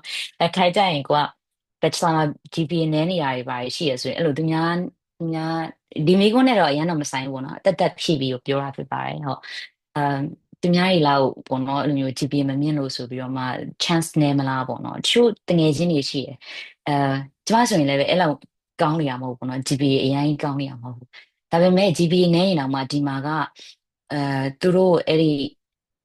တစ်ခုပြန်တက်ခိုင်းတာရှိရပေါ့နော်ပြန်တက်ခိုင်းတာဆို2နှစ်အတွင်းမှာပဲအဲ့ပထမ6လကို graduate certificate တက်ခိုင်းတာတို့အဲ့လိုမျိုးလေးရှိရဆိုတော့ GPA နည်းရင်လည်းပဲနည်းတဲ့သူတွေလည်းအများကြီးပဲရှိရဆိုတော့အဲ့ဒါတော့စိတ်မပူပါနဲ့ဆိုတော့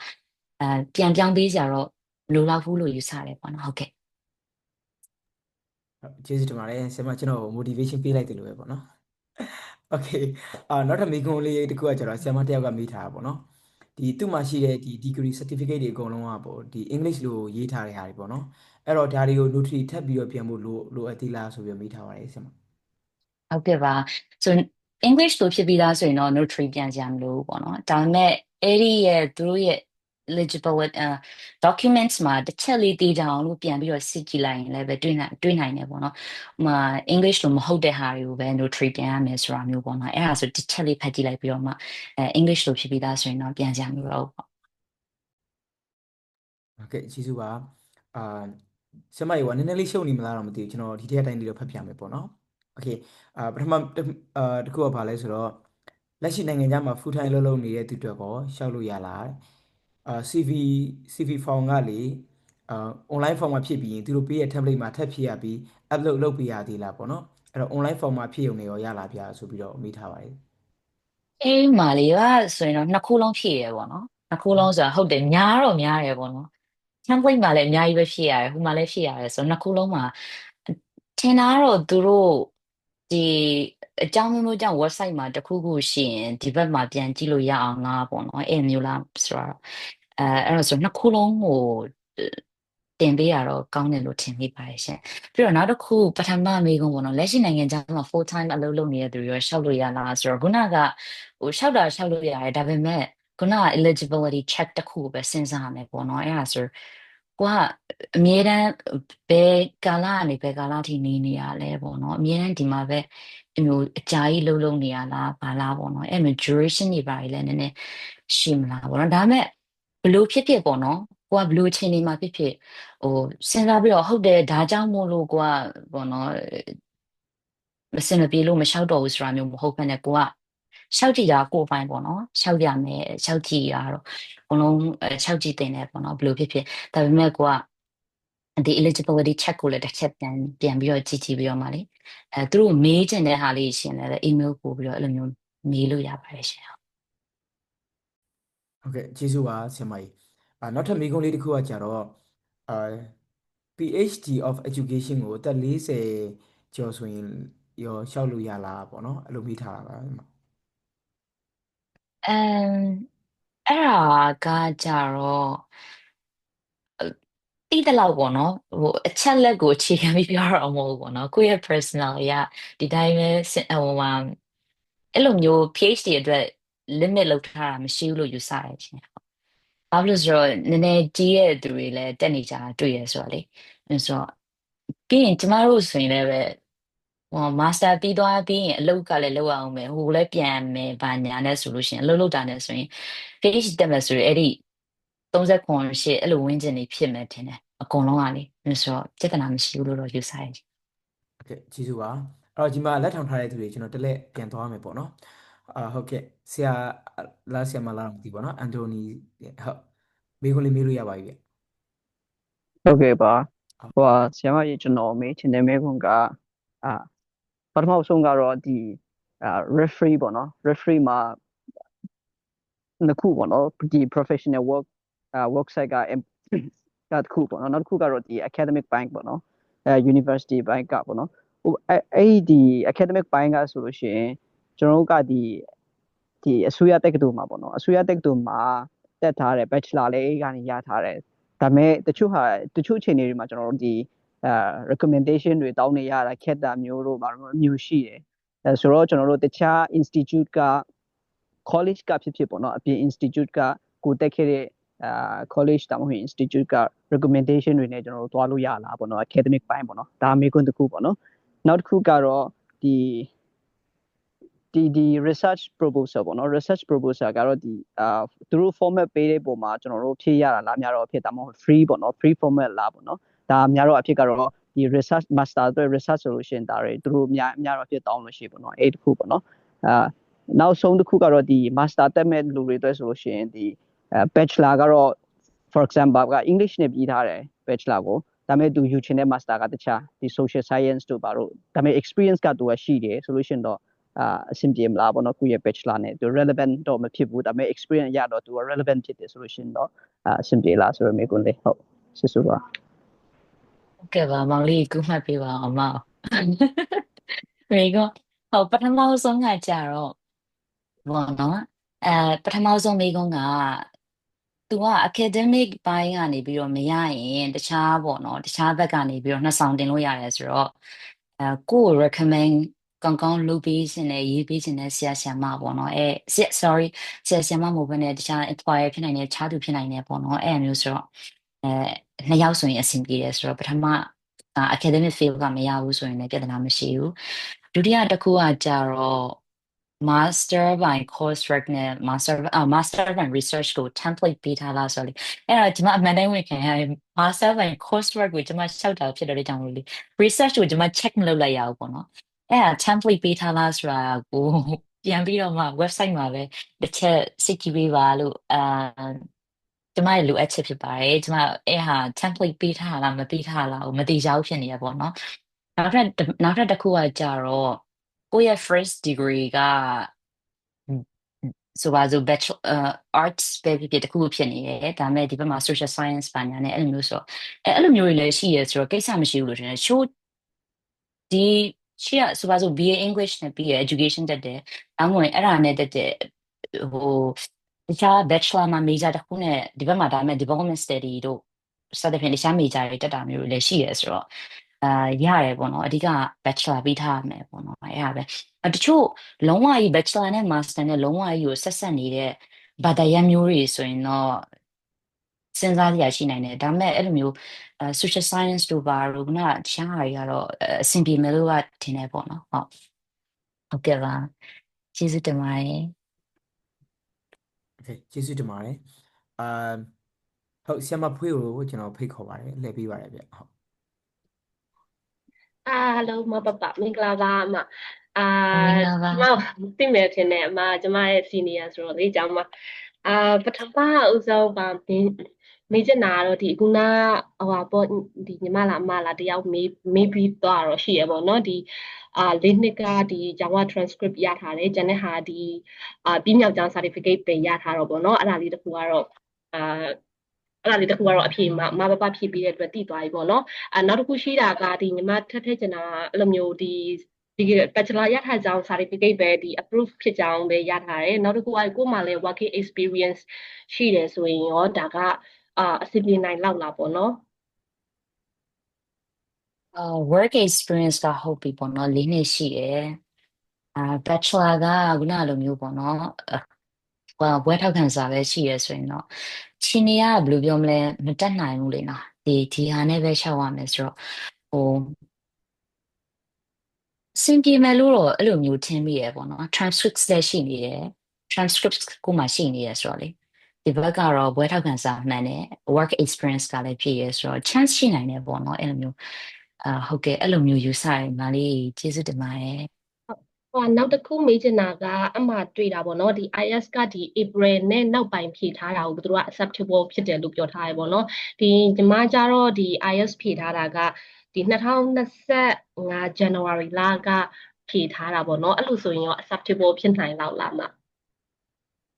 2025 January မှာဖြေထားတာဆိုရင် तू ကအကယ်၍ပေါ့နော်သူတို့အကယ်၍ကိုကနေပြီးတော့မှအဲ့ဒီဟာကိုဟုတ်တယ်ဒီမှာတင်လို့ရတယ်ဆိုလို့ရှိရင်တက္ကသိုလ်6တဲ့အချိန်မှာပေါ့နော်ကိုယ့်ရဲ့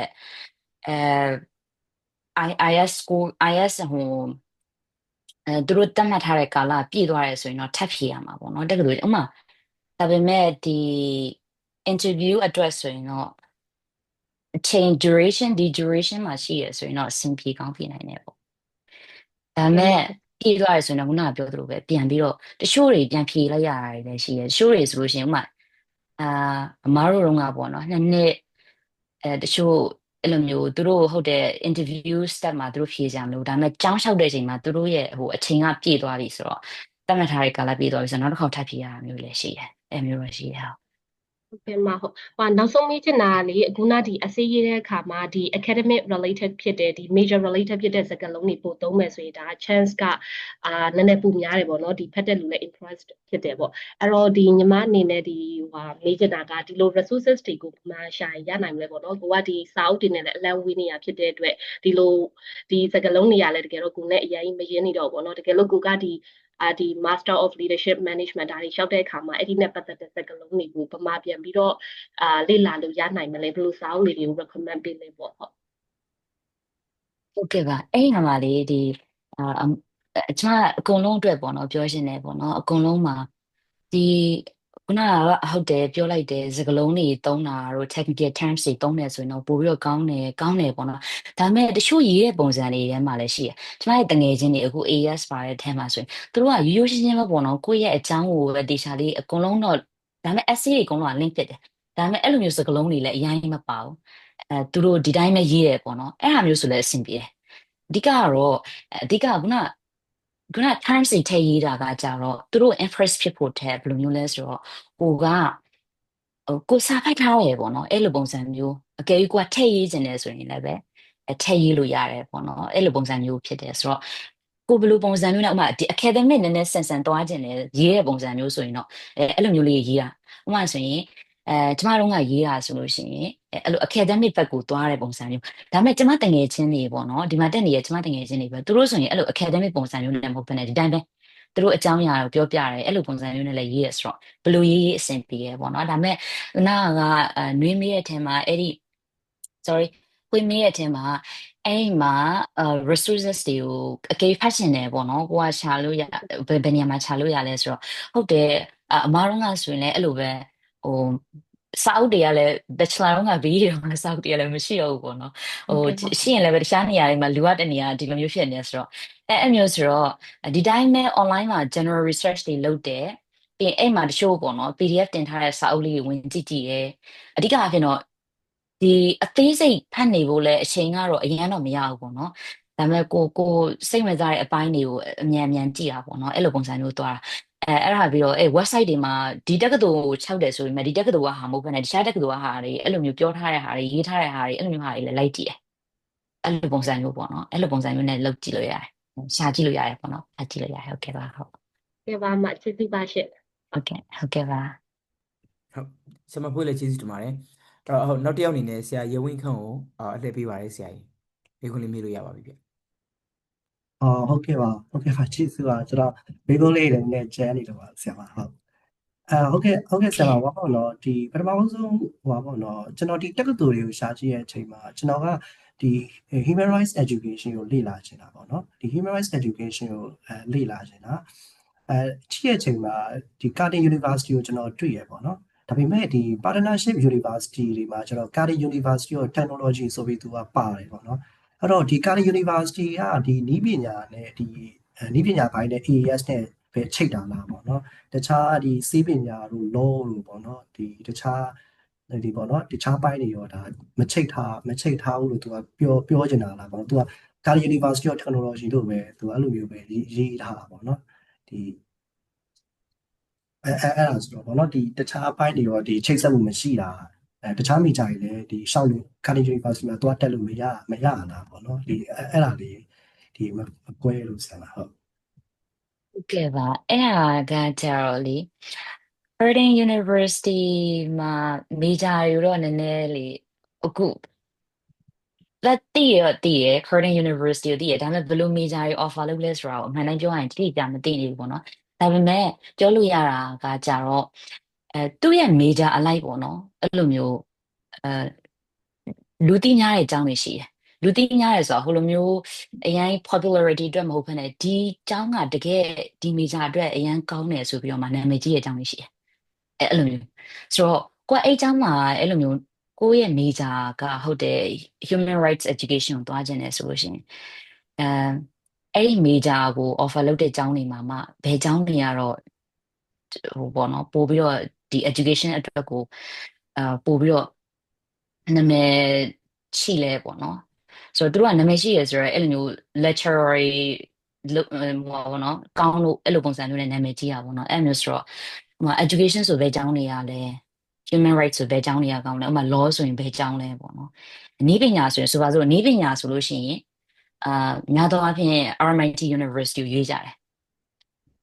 နည်းပညာဆိုရင်ဥပမာ education ဆိုရင်လည်းပဲအဲ့လိုပဲ Monash ကိုရွေးကြတယ်ပေါ့နော် Monash ဆိုရင် education နဲ့အဲ့လိုမျိုးတော်တော်များသိကြတယ်law ဆိုရင်ဥပမာဆိုပါစို့ Melbourne ဆိုရင်အဲ့လိုမျိုး University of Melbourne စသဖြင့်အဲ့လိုမျိုးသူ့မှာရှိရပေါ့နော် education တော့မှ Flinders University ကိုစသဖြင့်ဆိုတော့အဲ့ဒီ Curtin University ကိုကြတော့လေတိတိကျကျပြောဖို့တော့ခက်တယ်ပေါ့နော်သူရဲ့course offer လုပ်တာတော့ပြန် check ကြည့်ရမယ်ထင်တယ်ဟုတ်ဟုတ်ကဲ့ဆရာဟုတ်ကဲ့ကျေးဇူးပါဆရာဟုတ်ဒီနောက်ထပ်တစ်ခုရှိတာပေါ့နော်ကျွန်တော်ဒီ human rights ကိုမှသူကဒီကျွန်တော်ဒီ research လည်းလုပ်ချင်တာပေါ့နော်အဲ့တော့ဒီ AAS မှာကျွန်တော်ဒီ research applicant တွေပေါ့နော်ဒီရိုးရိုး research ပါတဲ့ applicant ပေါ့နော်ဒီနှစ်ခုမှာကဒီ criteria တွေကဒီကွာလားပေါ့နော်ဆိုလိုတာကကျွန်တော် research နဲ့ရှောက်တယ်ဆိုရင်ဒီ research ကမရဘူးဆိုရင်ကျွန်တော်ကဒီတာမန် course ကိုပေါ့ research ပါတဲ့ဒီ master ကိုပေါ့ဒီအဲ့ဒါပါပြုတ်တာလားပေါ့နော်အဲ့ဒါပါရသေးရလားပေါ့နော်ဟုတ်ဒီလိုဟို master and coursework နဲ့ research နဲ့ကိုနည်းနည်းမေးတာဖြစ်မယ်နော်ဟုတ်ကဲ့ဆရာmaster and research နဲ့ coursework နဲ့ကလေသူကသွားတဲ့ပုံစံတွေကတော့နည်းနည်းကွာတယ်ပေါ့နော်အဲ့တော့ research ကကြတော့ research အဓိက supervisor နဲ့အဲ့လိုမျိုးသွားရတဲ့သဘောမျိုး coursework ကကြတော့ဆိုပါစို့ဥပမာပေးရမယ်ဆိုကျမတို့ bachelor တုန်းကတက်ခဲ့တဲ့ modules တွေ subjects တွေကိုလေ့လာတယ်ဒါပေမဲ့ coursework မှာလည်း research လုပ်လို့ရတယ်ဥပမာကျမဆိုရင်ကိုကဥပမာ TESOL ဆိုရင်သူက Unimel မှာဆိုရင် coursework ပဲပြီးတာပေါ့နော်ဒါပေမဲ့ research လုပ်လို့ရတယ်အဲ့မျိုးဆိုတော့ဒါပေမဲ့ကိုက master and research နဲ့ရှောက်တယ်ဆိုလို့ရှိရင်တော့ research supervisor နဲ့ပြောထားတာတွေအဲ့ဒီဟာတွေကိုသူတို့နည်းနည်းပြဖို့လိုတယ်လို့ထင်တယ်ပြဖို့လိုတယ်ပေါ့နော်အကယ်၍အဲ့ဒီဟာအဆင်မပြေဘူးဆိုရင်တော့ကိုကငကိုရဲ research ကိုစိတ်ဝင်စားလို့သွားတာဖြစ်လို့ကြောင့်မို့လို့research ပြီးတော့မှ coursework ပြန်ပြောင်းမယ်ဆိုရင်နည်းနည်းဘယ်လိုပြောမလဲ research ဆိုရင်တော့ research အတိုင်းပဲအဲ့လိုမျိုးသွားရမယ်ထင်တယ်ဟိုသူကနာလိုမျိုးပေါ့နော် supervisor နဲ့ပြောထားတဲ့ဟာလေးအဲ့ဟာတင်ပြမယ်လို့ research proposal ရေးရမယ်အဲ့ဒီပိုင်းသွားမယ်ထင်တယ်ဟုတ်ကဲ့ဆရာမကျေးဇူးပါဆရာဟုတ်ကဲ့ပါဟုတ်ကျေးဇူးတင်ပါတယ်ဆရာကြီးကျွန်တော် chat ဖောက်ထဲအမေးခွန်းနေလေကျွန်တော်ပြန်သွားမယ်ပေါ့နော်ဆရာမကြီးဟုတ်ဆရာမတယောက်မေးထားတာဗာလဲဆိုရင်ကျွန်တော်မြန်မာနိုင်ငံနဲ့ရှောက်နေတဲ့အချိန်နဲ့ကျွန်တော်တို့မရှောက်ခင်ချိန်မှာပေါ့နော်မြန်မာနိုင်ငံမှာရှိနေဖို့လိုအပ်လားပေါ့နော်ဆရာမကြီးရှောက်နေရဲ့ရှင်နဲ့မရှောက်ခင်နဲ့မှာမြန်မာနိုင်ငံမှာရှိနေအဓိက eligibility check ကြောင့်ဝေးရတယ်နော်ဖြစ်နိုင်တယ်ဆရာမတခြားနိုင်ငံရောက်နေပြီးတော့ရှာဖို့တယ်မြန်မာနိုင်ငံတော့အဲ့လိုမျိုး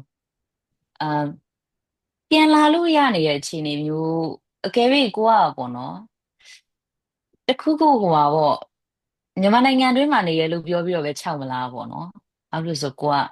ပြောပြီးတော့ခြောက်မလားဆိုတာဟိုဟာအခြေအနေကကိုကဟိုမှာနေပြီးတော့ဒီမှာဟိုတမင်ရှောက်ပြီးတော့ဟိုကပြောတာမဟုတ်ပေါ့နော်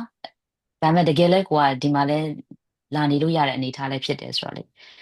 ဆိုရင်ကိုကပြောလိုက်လို့ရမယ်လို့ထင်တာပဲဟိုကလုံးဝပြန်လာဖို့အဆင်မပြေတဲ့သူတွေဆိုရင်တော့မရလာဘူးပေါ့နော်ကိုကပြန်လာလို့ရတယ်ဆိုတဲ့အနေအထားဆိုရင်တော့ခါရဲသူတို့အမှန်တိုင်းပြောလိုက်တယ်ပေါ့ဟုတ်ကျေးဇူးပါ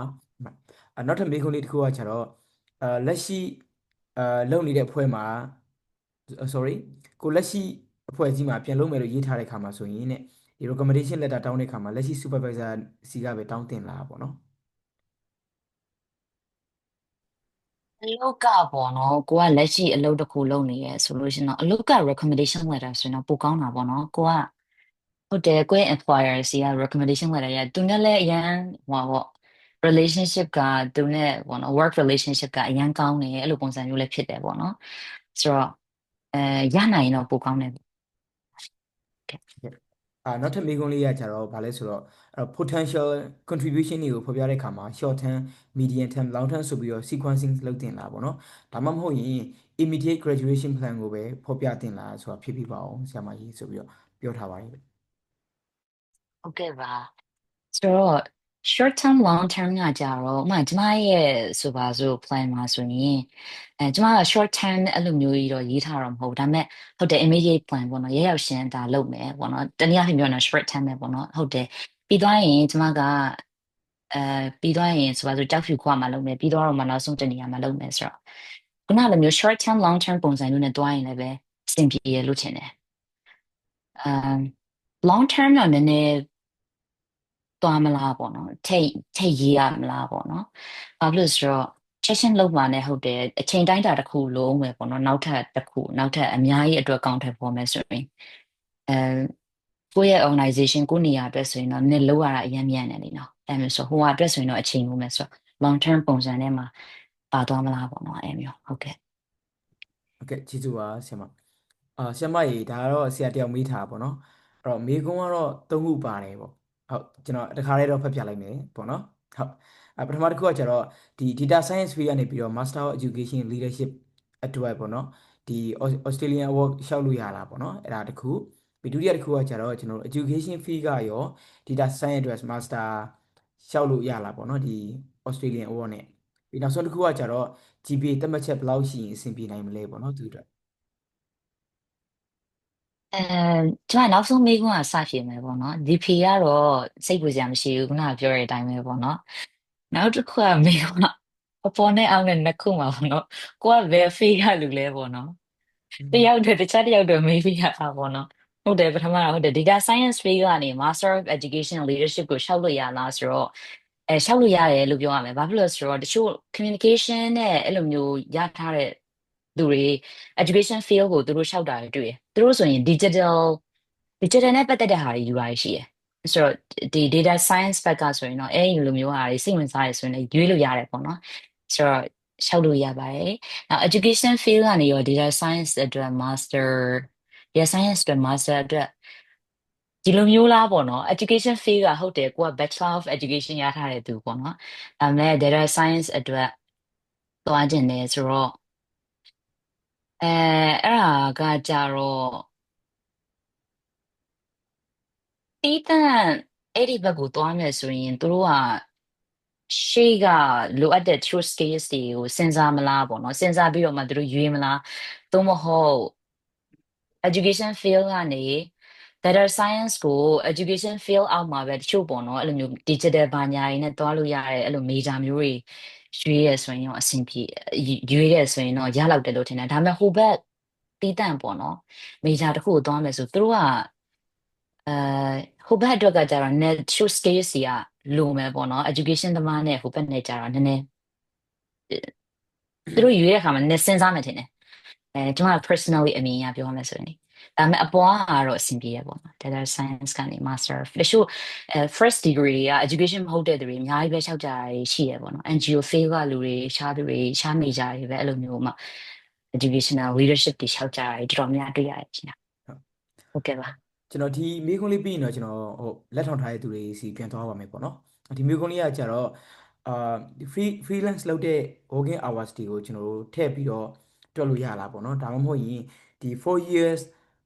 full time ဖြစ်ဖို့က mandatory လားပေါ့နော်အဲ့လိုလေးလည်းမေးထားပါတယ်ဆရာမဟုတ်ကဲ့ပါသူကသူ့မှာပေးထားတဲ့အထဲမှာပေါ့နော်ဒီကျောင်းပြီးတော့မှ full time ဖြစ်ရမယ်လို့ specific သတ်မှတ်ချက်မပါတဲ့အတွက်ကြောင့်မို့လို့ volunteer experiences တို့က part time တွေပါထည့်သွင်းလို့ရတယ်လို့ယူဆရရှင်ဟုတ် Okay ကျေးဇူးပါအဲ့တော့ကျွန်တော်လက်ထောင်ထားတဲ့ဆရာမ aura ဆရာမကိုလှည့်ပေးပါတယ်ဆရာမဟုတ်ကဲ့ကျေးဇူးတင်ပါတယ်ဟုတ်ကဲ့ပါဟုတ်ကဲ့ teacher ရှင်ကျွန်မကတော့ဒီ scholarship တွေနဲ့ပတ်သက်လို့ရှင်ဒီတစ်ခေါက်ကပထမဆုံးကျွန်မရဲ့ first try ပေါ့နော်လက်ရှိမှာတော့ကျွန်မကprimary teacher အနေနဲ့အလုပ်လုပ်နေတာပေါ့ experience ကတော့round about 10 years တော့ရှိပြီပေါ့နော် teacher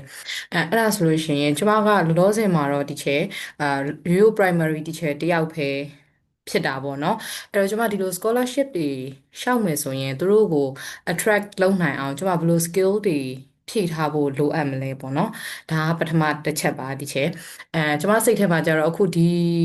အာ webinar တက်လိုက်တဲ့အချိန်မှာသူငယ်တန်းကလေးလေးကတက္ကသိုလ်ကြီးတစ်ခုကို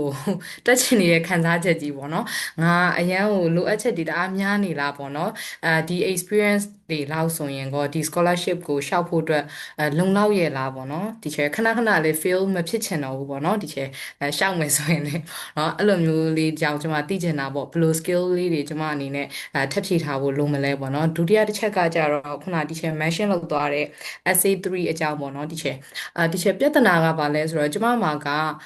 teaching experience ကတော့ထုတ်ပြောပြစရာတော့ရှိမယ်ပေါ့နော်ဒါပေမဲ့ခုနလိုမျိုးအဲ့လို organization တစ်ခုကြီးနဲ့တွဲပြီးတော့အဲ့လို changes တစ်ခုဖြစ်အောင်လုပ်ခဲ့တဲ့ project မျိုးတော့ကျွန်မမှာမေမေရရပြောစရာမရှိဘူးပေါ့နော်ဒီချက်အဲ့လိုလူမျိုးတည်းအတွက်ဆိုရင်ဘယ်လိုလေးများကျွန်မဒီ essay 3ကိုရေးလို့ရမလဲပေါ့အဲ့ဒါလေးလဲ idea လေးလဲသိချင်ပါတယ်ဒီချက်ကျေးဇူးတင်ပါတယ်ရှင်ဟုတ်ကဲ့ပါကိုမေဘီလို့ကျေးဇူးတင်ပါတယ်အရင်ဖြည့်ကျင်သွားတယ်ပေါ့နော်ဘာလို့လဲဆိုတော့လေကျမကဒီမှာ sharing လုပ်ပေးတာကြာတကယ်တော့အကုန်လုံးကိုပေါ့နော်အဲ့အရင်စိတ်ပူပဲနဲ့ရှောက်စေခြင်းနဲ့ဆိုပုံစံမျိုးနဲ့လုပ်ပေးရဒါပေမဲ့ဟောနော်ချို့ကြတော့လေအခုနလေးပေါ့နော်ကျမပြောရဲစာအုပ်တွေဖတ်ဒီဟာရှာဖတ်ရှာဖတ်နေမှာတယ်ဒါတွေမဖတ်သေးဘူးအရင်ပေါ့နော်အများကြီးလိုသေးတယ်လို့အဲ့လိုခံစားရတဲ့သူတွေလည်းရှိမှတင်တယ်အဲ့မျိုးဆိုရင်အဲ့လိုမဖြစ်စေချင်ဘူးပေါ့နော်ချို့ကြတော့လေဟုတ်တယ်အများကြီးလည်းမဖတ်ထားဘူးဒီတိုင်းပဲချို့တငယ်ချင်းတွေဆိုဒီလိုပဲ၆တာကြီးလည်းရှိရဲဆိုတော့လေတယောက်နဲ့တယောက်ပြင်ဆင်ပုံချင်းကပ်ပုံမတူဘူးပေါ့နော်ဒါကကြတော့ကျမရဲ့ပြင်ဆင်ပုံချင်းကပ်ပုံဖြစ်တယ်ဆိုတော့ကျမရဲ့ personal experience ကိုအရင်ဆုံး sharing လုပ်ပေးချင်ပါတယ်ကျမ Australia Awards ပါသွားတယ်ပေါ့နော်ဒါပေမဲ့ကျမတငယ်ချင်းကကျမကို Australia Awards အရင်ကတည်းကပဲရှောက်ခိုင်းနေရရှိတယ်ကျမသူရှောက်ခိုင်းတဲ့အခါမှာဘာပြောလဲဆိုတော့ကျမအရှင်နဲ့ရမှာမဟုတ်ဘူးတငယ်ချင်းဆိုပေါ့နော်ငါအရှင်နဲ့ရမှာမဟုတ်ဘူးအရန်သူတို့ကရန်တော်တဲ့သူတွေပဲရတာအဲ့လိုမျိုးပေါ့နော်ဆိုတော့အဲ့လိုမျိုးပြောတဲ့ကကျမရဲ့ confidence နဲ့ပေါ့နော်ကျမရဲ့ကိုယ်ယုံကြည်မှုကိုမှန်းဆလို့ရတယ်ပေါ့နော်အိမ်မရှောက်ခင်တော့အဲ့တော့အကုန်လုံးကအတူတူပဲပါသွားတော့ကိုယ့်ရဲ့ essay ကဟုတ်တယ်ဒီသူတို့လိုချင်တဲ့အချက်တွေနဲ့ကိုက်တယ်ဆိုတော့ကိုကပြောရတာပို့ပြီးတော့ confidence ရှိရပါတော့။ကျမ reject ရဆိုရင်လည်းကျမရဲ့ essay ကိုပြန်ပြီးတော့မှဟုတ်တယ်ဒါကြောင့်မပါတာဆိုအဲ့လိုဖြစ်နေမှာပေါ့နော်။ဆိုတော့အဓိကကဆရာမတွေ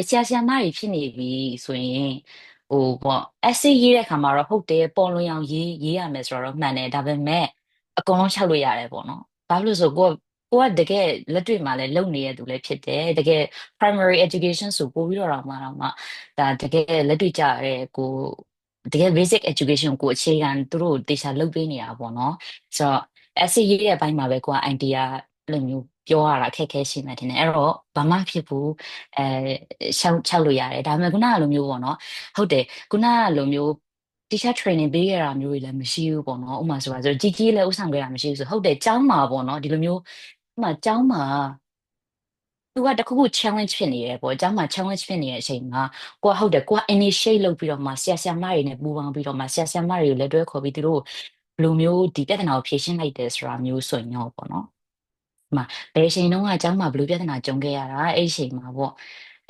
ကိုကနေပြီးတော့မှလုံးဝ initiate လုပ်ပြီးတော့မှ principal နဲ့ negotiate လုပ်တယ်ပေါ့ကိုယ့်ရဲ့ coworkers တွေလည်းကိုကဘယ်လိုလေးပြောရဲပေါ့နော် persuade လုပ်ပြီးတော့မှဟုတ်တယ်ဒီပြဿနာကိုကိုကနေပြီးတော့ဥဆောင်ပြီးတော့မှဘယ်လိုပုံစံမျိုးနဲ့ဖြေရှင်းလိုက်တာမှာကောင်းသွားတယ်အဲ့အချိန်မှာအဲ့လိုမျိုးအခြေအနေကចောင်းသားတွေရဲ့အပေါ်မှာဘယ်လိုတက်ရောက်မှုဖြစ်သွားတယ်တို့ចောင်းပေါ်မှာဘယ်လိုတက်ရောက်မှုဖြစ်သွားတယ်တို့အဲ့မျိုးတကယ်လက်တွေ့ကြတဲ့ဟာလေးရေးလို့ရတာပဲမျိုးအကြီးကြီးဖြစ်နေဆရာမလို့ပေါ့နော်အဲ့တော့ခုနကလိုမျိုးပြောရဲပေါ့နော်ဟိုမှာ website တွေမှာရှာမကြည့်ရသေးဘူးစာအုပ်တွေမဖတ်ရသေးဘူးအဲ့လိုမျိုးမဖြစ်ဖက်နဲ့ပေါ့နော်ကြပြီးလုံးဝပေါ့နော်ကိုကစိတ်ပူနေတယ်ခုနကလိုမျိုးပေါ့နော်သူများတွေအများကြီးလိုသေးရဲ့ဆိုတဲ့ဟာမျိုးမတွေးဘဲနဲ့ကိုလုံးနိုင်တဲ့အတိုင်းအတာအတွင်းမှာပေါ့နော်အားထုတ်ပြီးတော့မှဟိုဟာတွေကပြင်ဆင်ရင်းနဲ့ဖတ်သွားပေါ့ရှာကြည့်မယ်ဖတ်မယ်နည်းနည်းပေါ့နော်အဲ့မျိုးသွားလို့ရပါတယ်ဟုတ်ကဲ့ဟုတ်စိတ်ဝင်နေတော့အရင်ဟုတ်ကဲ့ကျေးဇူးပါတချေဟုတ်ရှေ့မိကုံးမေးပြလို့ကျေးဇူးပါနော်ဆရာမကြီးဟုတ်အဲ့ဆိုရင်ကျွန်တော်တို့โอเคဆရာအောင်မြတ်ပေါ့နော်ဆရာအောင်မြင့်စီသွားပါမယ်ဆရာကြီးဟုတ်ဟုတ်ကဲ့ပါဗျာကျေးဇူးပါဒီချက်ဟုတ်ကဲ့ကျေးဇူးပါဗျာ ကျွန်တော်သိချင်တာကတော့လေကျွန်တော်ပထမ first degree ကတော့ဘောဂဗေဒပေါ့ဒီ honors နဲ့ပြီးရပေါ့ဒီ local ကကျတော့ရန်ကုန်စီးပွားရေးတက္ကသိုလ်က master degree ပြီးပြီပေါ့နော်အဲ့တော့ master ပြီးသားတစ်ယောက်ကနိုင်ငံခြား master ဘွဲတော့တစ်ခုမှတော့မရသေးဘူးပေါ့တခြား scholarship လည်းကျွန်တော် try တော့မ try ကြည့်ရသေးဘူးပြဒါကျွန်တော်ရဲ့ပထမဆုံးပေါ့အဲ့ဒါဆိုရင်ကျွန်တော် local master ရပြီးသားလူတစ်ယောက်အနေနဲ့ဆိုရင်ရောဒီ foreign နိုင်ငံခြား master တစ်ခုကိုရနိုင်ဖို့ပေါ့ achievement အနေနဲ့ဆိုရင် selection ထဲမှာပါလောက်လားမသိဘူးများဟုတ်ကဲ့ကျမထင်ပေါ့လေ major အတူတူဆိုရင်တော့ chance ကနည်းနိုင်တယ်ပေါ့ဟုတ်ကဲ့ educational leadership ကို educational leadership ပဲပြန်တက်မယ်ဆိုရင်တော့ educational leadership မဟုတ်ဘဲနဲ့တခြား education မှာမှတခြား major ပေါ့နော်အဲ့မျိုးဆိုရင်တော့အဆင်ပြေမယ်လို့ထင်ပါတယ်ရှင်ဟုတ်ကဲ့ပါတချေပြီးတော့ကျွန်တော်ကcoursework နဲ့ research based master ယူမယ်ဆိုရင် duration study time က2နှစ်ဆို2နှစ်အတိကိုပဲအဲ့လိုမျိုးယူရတာလားမသိဘူးများဟုတ်ကဲ့အဓိကက2နှစ်ထက်များလို့မရဘူး2နှစ်ထက်ရော့လို့ရတယ်တချို့ဆိုတစ်နှစ်ခွဲအဲ့လိုမျိုးတွေရှိရပေါ့နော်ဒါပေမဲ့ကိုယ့်ရဲ့ study duration က2နှစ်ခွဲဖြစ်သွား2နှစ်ခွဲလောက်ဖြစ်သွားတယ်ဆိုလို့ရှိရင်သူတို့မှလည်း budget အနေထားစသဖြင့်အဲ့လိုမျိုးဟာစဉ်းစားရတယ်ဆိုတော့2နှစ်ကိုပဲပေါ့နော်ကြည့်ပြီးတော့မှအဲ့လိုမျိုးရှောက်ပါမယ်ပေါ့ဟုတ်ကဲ့မြကျတော့ဒီစီးပွားရေးဘွဲကျွန်တော်ကျတော့ MBA လို့ဘွဲမျိုးတော့မဟုတ်ဘူးပေါ့ဒီဘောဂဗေဒစီးပွားရေးပညာဘွဲလို့ဟာမျိုးပေါ့ first master degree ကတော့အခုကျွန်တော်ကြည့်တဲ့ဒီ impact ဖြစ်တဲ့ study field of study ကိုကြည့်လိုက်တော့ဒါ trade policy လို့ဟာမျိုးတွေကျွန်တော်တွေ့တယ် data science လို့ဟာမျိုးတွေနောက်ဒီကျွန်တော်တို့ international business လို့ subject မျိုးတွေပေါ့ society ကို impact ဖြစ်တဲ့ဒီ major မှာကျွန်တော်ကစဉ်းစားအဲ့မှာ test လဲတွေ့တယ် financial analyst ပုံစံမျိုးနဲ့တော့တွေ့ရမြအဲ့ဒီထဲမှာကျွန်တော်စိတ်ဝင်စားတဲ့ဒီ major coursework study fees ကကျွန်တော် trade and investment policy ဘိုင်းကိုစိတ်ဝင်စားတာပေါ့ public policy ဆိုရင်တော့ human right ဘိုင်းနဲ့ IR ဘိုင်းကိုရောက်သွားမှာဆိုတော့လေစီးပွားရေး basic background တော့ economics နဲ့တော့ပြီးရဲဒါပေမဲ့နောက်မှာနောက်ထပ် foreign master ကိုပွဲရကြတော့တခြား major field တစ်ခုတော့ကျွန်တော် try ကြည့်ချင်လို့ပါမြတချို့ကြတော့မြန်မာနိုင်ငံ master local master ပြီးရဆိုရင်နိုင်ငံခြား master တစ်ခုထပ်ယူဖို့ကြတော့နည်းနည်း chance ကအသက်အရွယ်အပိုင်းခြားနဲ့အဲ့လိုနည်းနည်း gap ဖြစ်ပြီးတော့နည်းနည်း select ရွေးချယ်ဖို့က participation ဟာနည်းနည်းနှောင့်နှေးသွားမလားဆိုလို့ပါဟုတ်ကဲ့ပါမြအသက်အရွယ်ကတော့ကိစ္စမရှိဘူးပေါ့နော်နည်းနည်းဆက်တင်မိကြဆိုရင်တော့ပိုကောင်းမလားပေါ့နော်ဟုတ်ကဲ့ဟုတ်ကဲ့ပါဟုတ်ကဲ့ချေIELTS ကတော့ကျွန်တော် requirement အနေနဲ့ကကျတော့ကျွန်တော်2နှစ်စာဆိုတော့လေလောလောဆယ်ကျွန်တော်ပြင်ဆင်မယ်ဆိုရင်တော့ဒီ2029အတွက်တော့ပို့ပြီးတော့အဆင်ပြေတာပေါ့နော်ဟုတ်ကဲ့ပါဗျာဟုတ်ကဲ့ကျလို့ကျွန်တော်ကဒီလို selection ပါသွားပြီအခု Chevening scholarship လို့ဟာမျိုးပေါ့Australia scholarship award ကလည်းပါတယ်ဒါပေမဲ့ US ကလည်းအခုက student visa ဘန်နဲ့ UK ကလည်းအခုခဏ temporary student visa နားထားရဆိုတော့ Australia ကြတော့ဒီကျွန်တော်တို့ဒီဘက်ကတော့ scholarship award ရကောင်းရသွားပြီပေါ့ရသွားပြီဆိုပေမဲ့ဟိုဘက်မှာ immigration အနေနဲ့ရောနည်းနည်းစကားပြောရဆိုရတာလေးတွေ processing ရကြကြလာမျိုးကြီးနည်းနည်းပါရှိမလားမသိဘူးများအဲ့ဒါလေးကြတော့လေဟုတ်ကဲ့အမှန်တိုင်းပြောရရင်ဒီ Australia Awards မှာလေမြန်မာကကျမတို့နှစ်မှာတော့ကန့်သက်ထားရပါမရှိဘူးဒါပေမဲ့သူများရေးဆိုလို့ရှင်ပါသွားပြီဆို first semester အခု first semester စပြီပေါ့နော်ဒီလိုချိန်လေးဆိုရှားနိုင်ငံလူတွေဆိုရင်အဲ့လိုမျိုး join ကြတာသူတို့ကချက်ချင်းမြန်တယ်ပေါ့နော်မြန်မာနိုင်ငံကကြတော့ second semester နိုင်ငံလူတွေကြတော့ second semester မှာပဲ join ရတာပေါ့နော်အဲ့တော့အခုချိန်လေးထိတော့အကုန်လုံးကအဆင်ပြေနေသေးပဲပေါ့နော်အဆင်ပြေနေသေးပဲဆိုတော့အဓိကကိုကသူတို့ရဲ့ဟိုဘက်ကအပိုင်းကိုတော့မှာပေါ့နော်မသိနေဘူးပေါ့မသိနေဘူးဆိုတာသူတို့ရဲ့ဆုံးဖြတ်ချက်နဲ့တွားတာဖြစ်တော့တယ်ကြောင့်ဒါပေမဲ့အဓိကကိုလုံးလို့ရတာဟုတ်တယ်အခုချိန်ထိ၆လို့ရတယ်အခုချိန်ထိကိုစူးစမ်းရဲ့ခုရနေရဆိုရင်ကိုယ့်ဘက်ကကောင်းဆုံးပေါ့နော်အားထည့်ပြီးတော့ပြင်ဆင်စေချင်ပါတယ်အဲ့ဒီဟာရတော့ကိုယ့်ရဲ့ control ရဲ့တခြားဘက်ကိုရောက်သွားပြီပေါ့နော်ကိုယ့်ရဲ့ out of control ဖြစ်သွားပြီဆိုတော့သူတို့သွားတဲ့ပုံစံအတိုင်းအခုချိန်ထိတော့အခု visa တွေတင်ထားတယ်အကုန်လုံးအဆင်ပြေနေတယ်အခုချိန်ထိဘာသတင်းမှမကြားဘူးပေါ့နော်အဲ့လိုမျိုး limit လုပ်မယ်မပေးတော့ဘူးလို့ဘာလို့ညာတော့အဲ့လိုမျိုးတွေမရှိတဲ့အတွက်ကြောင့်မလို့ပြီးရင် scholarship ဆိုတော့တခြားဟာတွေဘန်းရင်တော့မှ scholarship က chance ရှိမလားပေါ့နော်အဲ့မျိုးလို့ထင်မိတယ်ဒါပေမဲ့ UK ကတော့သူ့ရဲ့ပုံစံနဲ့သူသွားတာဆိုတော့လေအခုကတော့အကုန်လုံးကလောလောဆယ်အနေဖြင့်ပုံမှန်ပဲဆိုတော့အကောင်းဆုံးကိုယ့်ဘက်ကအားထည့်ပြီးတော့တရားလေးရှောက်စေချင်ပါတယ်ဟုတ်ကဲ့ပါအများကြီးချေကျွန်တော်ကတော့ student visa education visa နဲ့ပဲသွားချင်ပါတယ်အများအဲ့ဒါနည်းနည်း safe ပိုဖြစ်လို့လေပြီးတော့ကျွန်တော်ကno ကြတော့2024လောက်ကကျွန်တော်က Mo Farmer attestation တို့transcript တွေကိုပြန်ထားပြီးသားဟာအကုန်ရှိရပေါ့ အဲ့ဒါကြီးကြတော့လက်တလောဒီ apply scholarship ကို try တဲ့နေရာမှာဆိုရင် documentation အနေနဲ့ဆိုရင်အဆင်ပြေလောက်လားမသိဘူးဒီနှစ်ကတော့တိတ်မကွာဘူးဆိုတော့လေတစ်နှစ်နှစ်နှစ်အတွင်းတော့ဖြစ်နေဆိုတော့ notary public လောက်ပြီးတော့ထည့်တဲ့ဟာကြတော့ဟုတ်ကဲ့ပြီးတော့ကျွန်တော်ဒီလက်ရှိအရင်တော့လောက်တဲ့ထောက်ခံစာကတော့ထိုင်းကုန်သိမ်းများအသင်းတက္ကသိုလ် UTCC ထိုင်းဘက်မှာတော့ရန်ကုန်ရုံးဘက်မှာလည်းလုပ်ခဲ့ဘူးရပေါ့အဲ့မှာလောက်တဲ့9နှစ်နဲ့တော့ဆိုတော့လက်ရှိ previous employer recommendation letter hand နဲ့ပဲကျွန်တော် apply လုပ်ပြီးတော့လက်ရှိ current employer ကြတော့နည်းနည်းသူကတိတ်ပြီးတော့ foreign trip တွေခဏသွားပြီးတော့ကိုယ့်ရဲ့ဝန်ထမ်းကိုတိတ်ပြီးတော့မကြည့်ဖြစ်ဘူးဖြစ်နေလို့လေဟုတ်ကဲ့အဲ့ဒါဆိုရင်ရောပြန် try ကြည့်လို့ရတာဟုတ်ကဲ့အဲ့ဒါလည်းအဆင်ပြေမယ်လို့ထင်တာပဲထင်တယ်ပေါ့နော်လက်ရှိမရနိုင်ဘူးဆိုရင်တော့အဲ့လိုပဲရှေ့က previous employer စီကပဲကိုတောင်းရမှာပဲပေါ့နော်ဒါကတော့အကယ်၍ဒီဘက်ကပေးရဆိုရင်တော့လည်းအကောင်းဆုံးပေါ့လေနော်ဒီဘက်ကလက်ရှိလုပ်နေတဲ့သူကပေးရဆိုရင်တော့အကောင်းဆုံးပေါ့ဟုတ်ကဲ့အဲ့ဒါဆိုတော့ခုနကလေတို့ trainer လေတချို့ကတော့6လတွေပါတယ်ပြောထားတာတွေပါတယ်အရင်တော့ရှိခဲ့ဘူးလေဒါပေမဲ့ကျမတို့ကဆိုလို့ရှိရင်လည်းအဲ့လိုမျိုးကြော်သွားတာတွေလည်းရှိတယ်ဆိုတော့အဲ့ဒါတော့အဆင်ပြေမယ်လို့ထင်တယ်ဟုတ်ကဲ့ဟုတ်ကဲ့ပါဒီကျေးဇူးပါခင်ဗျဟုတ်ကဲ့ပါဟုတ်ကဲ့ပါโอเคဆရာမရေချိန်လေးနည်းနည်းတော့နီးကပ်လာပြီပေါ့နော်ကျွန်တော်တို့ပြီးဖို့မိကုန်းလေးဟုတ်ကျန်နေရလေးကျွန်တော်ဆက်သွားပေးရစီပေါ့နော်ဟုတ်ဆရာလားဆရာမလားတော့မသိဘူးပေါ့နော်မေးထားတာworking experience နဲ့ပတ်သက်ပြီးတော့တဲ့သူ့ရဲ့ကိုယ်ပိုင် course တွေလောက်တာပြီးရင်own educational center တွေမှာလောက်တာကိုထည့်ပြီးတော့ကောက်လို့ရလားပေါ့နော်ဒါမှမဟုတ်ရင်community volunteer experience ဖြစ်ဖို့လိုလားပေါ့နော်ဒီအဲ့လိုလေးလည်းမေးထားပါတယ်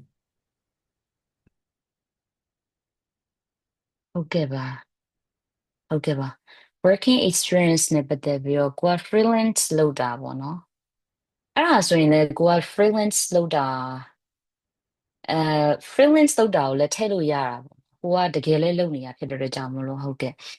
ဒါမဲ့တခြားမှာလုပ်ထားတဲ့ဟာ4နှစ်ပြည်လာပေါ့နော်တခြားအကယ်၍ freelance မပါဘဲနဲ့ဟုတ်ကဲ့တယောက်မေးထားတာဆိုရင်အဲ့ဒါလေးနည်းနည်းပြန်မေးချင်တယ်ပေါ့နော်ချမ်းမှာလုပ်ထားတဲ့ဟာကို4နှစ်ပြည်လာပေါ့နော်အကယ်၍4နှစ်ပြည့်ရဆိုရင်ငကိုတွေကတခြား organization မှာလုပ်ထားတာဆိုရင်တော့4နှစ်ပြည့်ရဆိုရင်ကိစ္စမရှိ4နှစ်ပြည့်လို့ဟုတ်တယ် freelance လုပ်ထားတာကိုပါခေါင်းလုံးမယ်ဆိုရင်တော့ဟုတ်တယ်တကယ်လည်းကိုကဒီမှာလုပ်တာဖြစ်တော့တဲ့ကြောင့်မို့လို့ထည့်လို့ရတယ်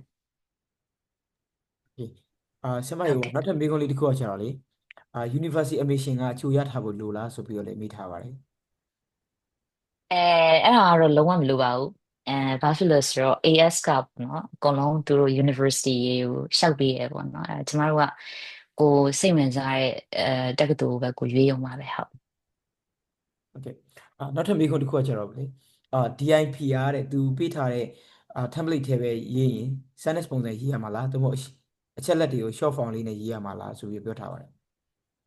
ဟုတ်ကဲ့sentence ပုံစံနဲ့ကျမတို့ကဆိုရင်တော့ sentence ပုံစံနဲ့မရေးဘဲနဲ့ဥပမာ verb ကစလိုက်တာတော့အဲ့လိုမျိုးလေးရေးရပေါ့နော်အတူလေးတွေလည်းရေးတယ်ဟုတ်ကဲ့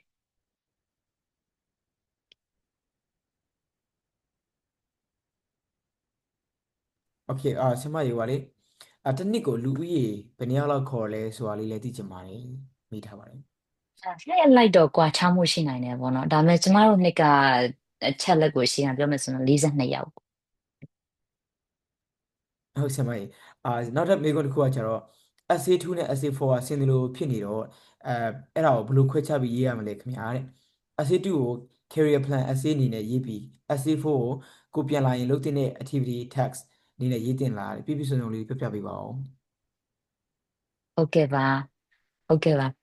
essay 2နဲ့4နဲ့မှာဆိုရင် essay 2မှာလည်းပဲဟုတ်တယ်ဘာလုပ်လို့ရတယ်ဆိုတာကိုရေးရ essay 4မှာလည်းဘာလုပ်လို့ရတယ်ဆိုတာကိုရေးရတာပေါ့နော်အဲ့ဒါဆိုရင် essay 2မှာကျတော့ပို့ပြီးတော့နည်းနည်းလုံးမဲ့ဟာတွေအများကြီးကိုကျမရဲ့ essay ကိုအခြေခံပြီးပြောမယ်ဆိုရင်လုံးမဲ့ဟာတွေအများကြီးရေးတယ်ဥပမာသူ့ရဲ့ impact ကဘယ်လိုပြောမလဲ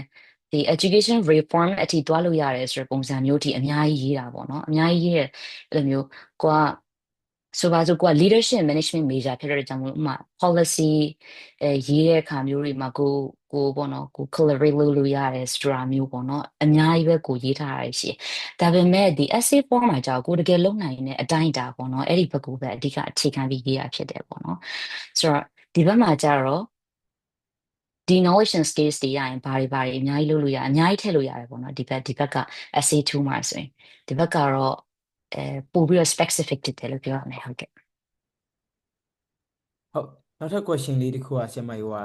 ဒီ recommendation letter မှာလေကျွန်တော်တစ်စိတ်တုံးလေးပါရတာကကျွန်တော်ဒီ mandatory လားပေါ့နော်တကယ်လို့မပါလို့အဆင်ပြေလားဆိုပြီးမေးထားပါတယ်ဒီမှာအမှန်မမှန်ရင်သူတို့ကဟိုရနိုင်တယ်ဆိုရင်ထည့်လို့ပြောတာပေါ့နော်အဲ့ဒါဆိုတော့အကယ်ရနိုင်တယ်ဆိုရင်ထည့်မယ်မချီဘူးဆိုရင်တော့ကိစ္စမရှိဘူးလို့ထင်တယ်ရှင်ဟုတ်ဒီချက်ရေဟိုလေအရင်နှစ်တည်းတုန်းကဒီ psychology degree နဲ့ပါသွားတဲ့သူတွေရှိလားဆိုပြီးတော့လည်းမေးထားပါတယ် psychology နဲ့ပါသွားတဲ့သူကျမအထင်ကျမတို့တငယ်ချင်းတွေဒီပါတဲ့အတူထဲမှာတစ်ယောက်ပါတယ်ထင်တယ်ဟုတ်ကဲ့โอเคဆင်ပါနောက်ထပ်မေးခွန်းတစ်ခုကကျတော့ဆရာတယောက်ကမေးထားပါတော့သူကပညာရေးမာစတာပြီးထားပါတယ်တဲ့ဒီပလိုမာရင်တီဆောကိုလန်ဒန်က TTC ကနေလဲမြန်မာပြည်ကဒီတင်တန်းကျောင်းတစ်ခုကနေပဲသူပြီးထားတယ်ပေါ့နော်အဲ့တော့လိလာချင်တာက Master of တီဆောကိုပါတဲ့အဲ့အဆင်ပြေနိုင်လားပေါ့နော်သူအဲ့လိုလေးလည်းမေးထားပါတယ်ဒီကဲအဆင်ပြေနိုင်မယ်လို့ထင်တယ်ဟိုက diploma ဒီဘက်က master ဆိုတော့လေ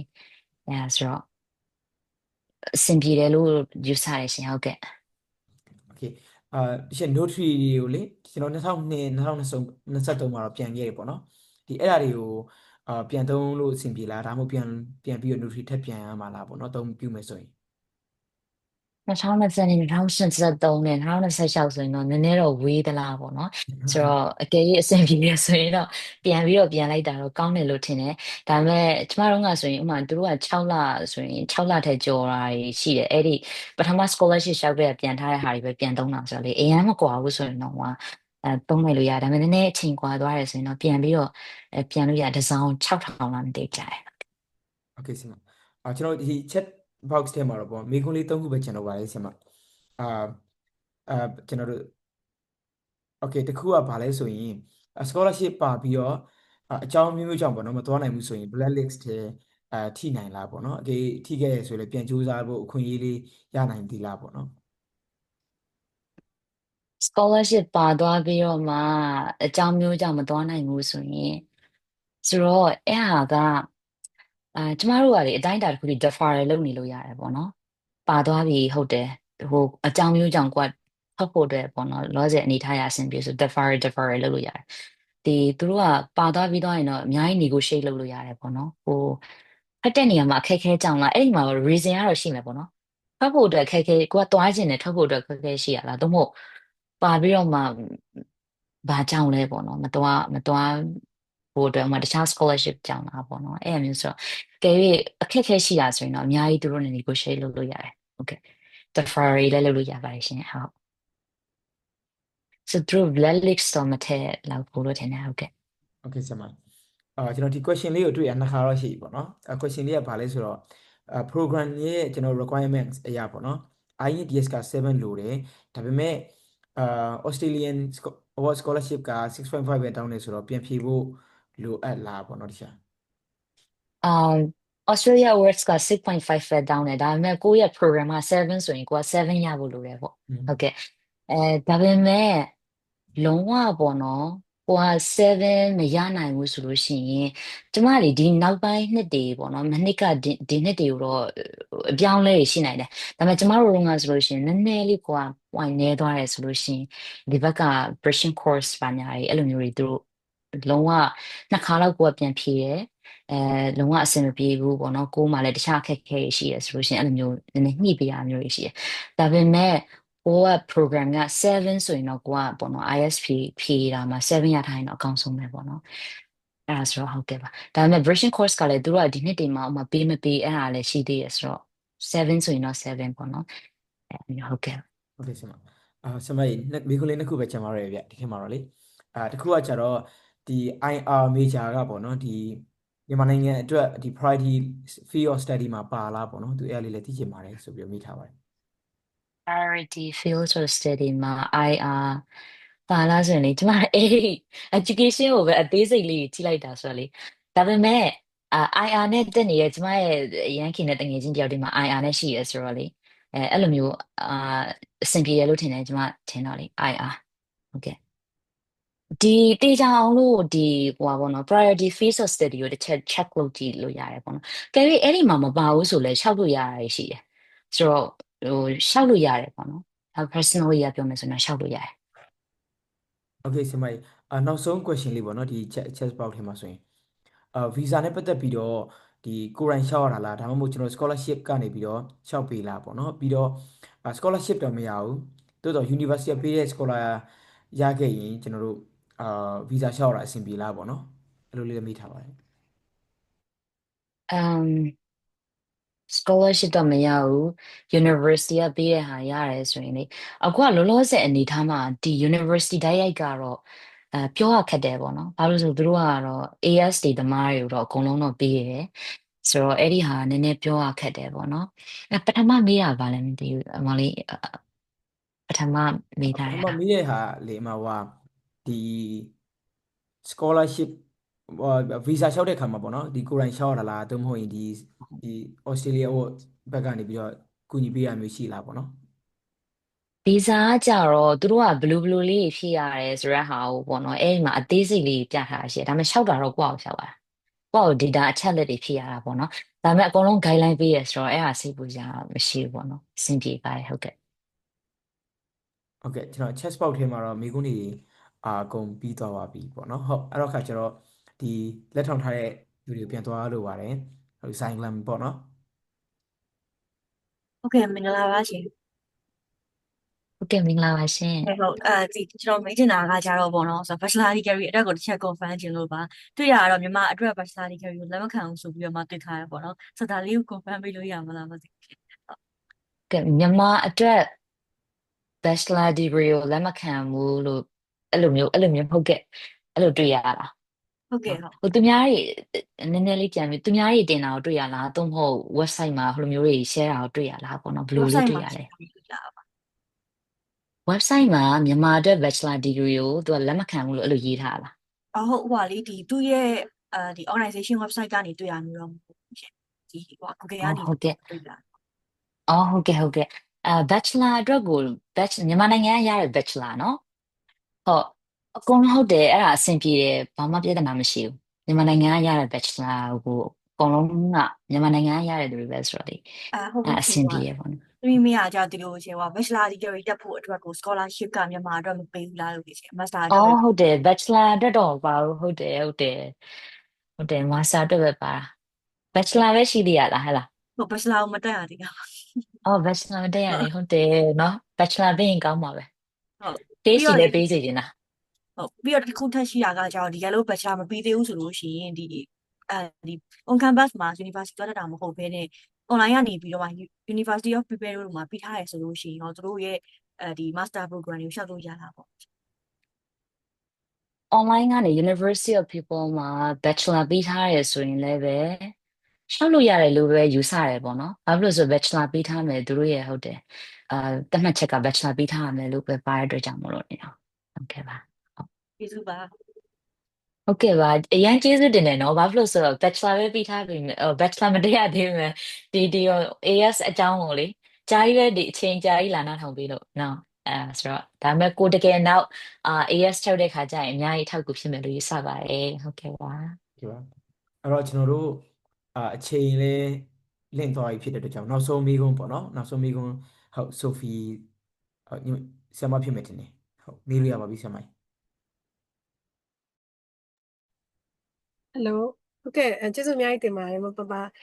ကင်မရာဖွင့်လို့မရဘူးဖြစ်နေတော့ဟိုပါလေတစ်ခုလေးမေးချင်တာပေါ့နော်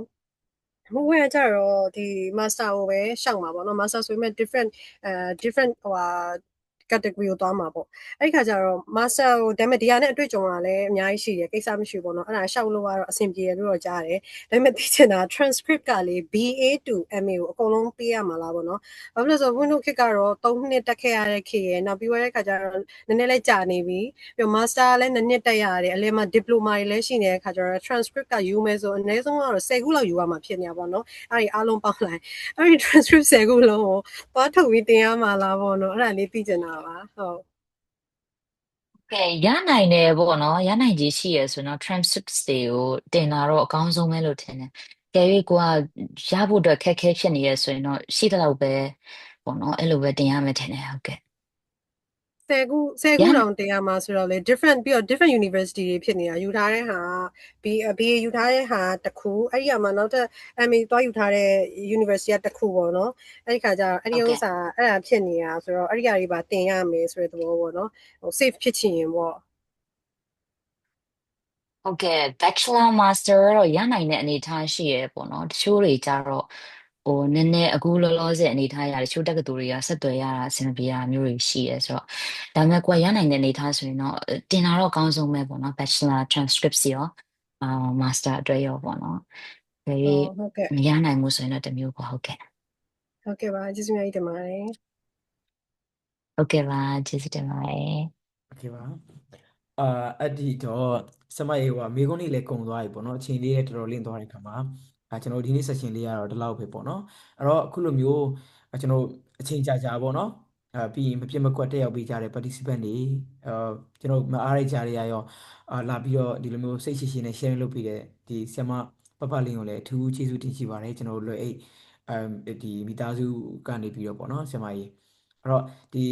participant တွေအနေနဲ့လည်းပေါ့နော်ကျွန်တော် scholarship လျှောက်တဲ့ခါမှာဒီရှောင်းရင်ဆောင်ရင်လေးတွေဒီဆရာမ share လိုက်တဲ့ experience လေးတွေကနေတဆင့်ပေါ့နော်ကျွန်တော်တို့အများကြီးပဲလက်တွေ့တကယ်ကျင့်သုံးတဲ့ခါမှာတော်တော်လေးအကျုံးဝင်မယ်လို့တော်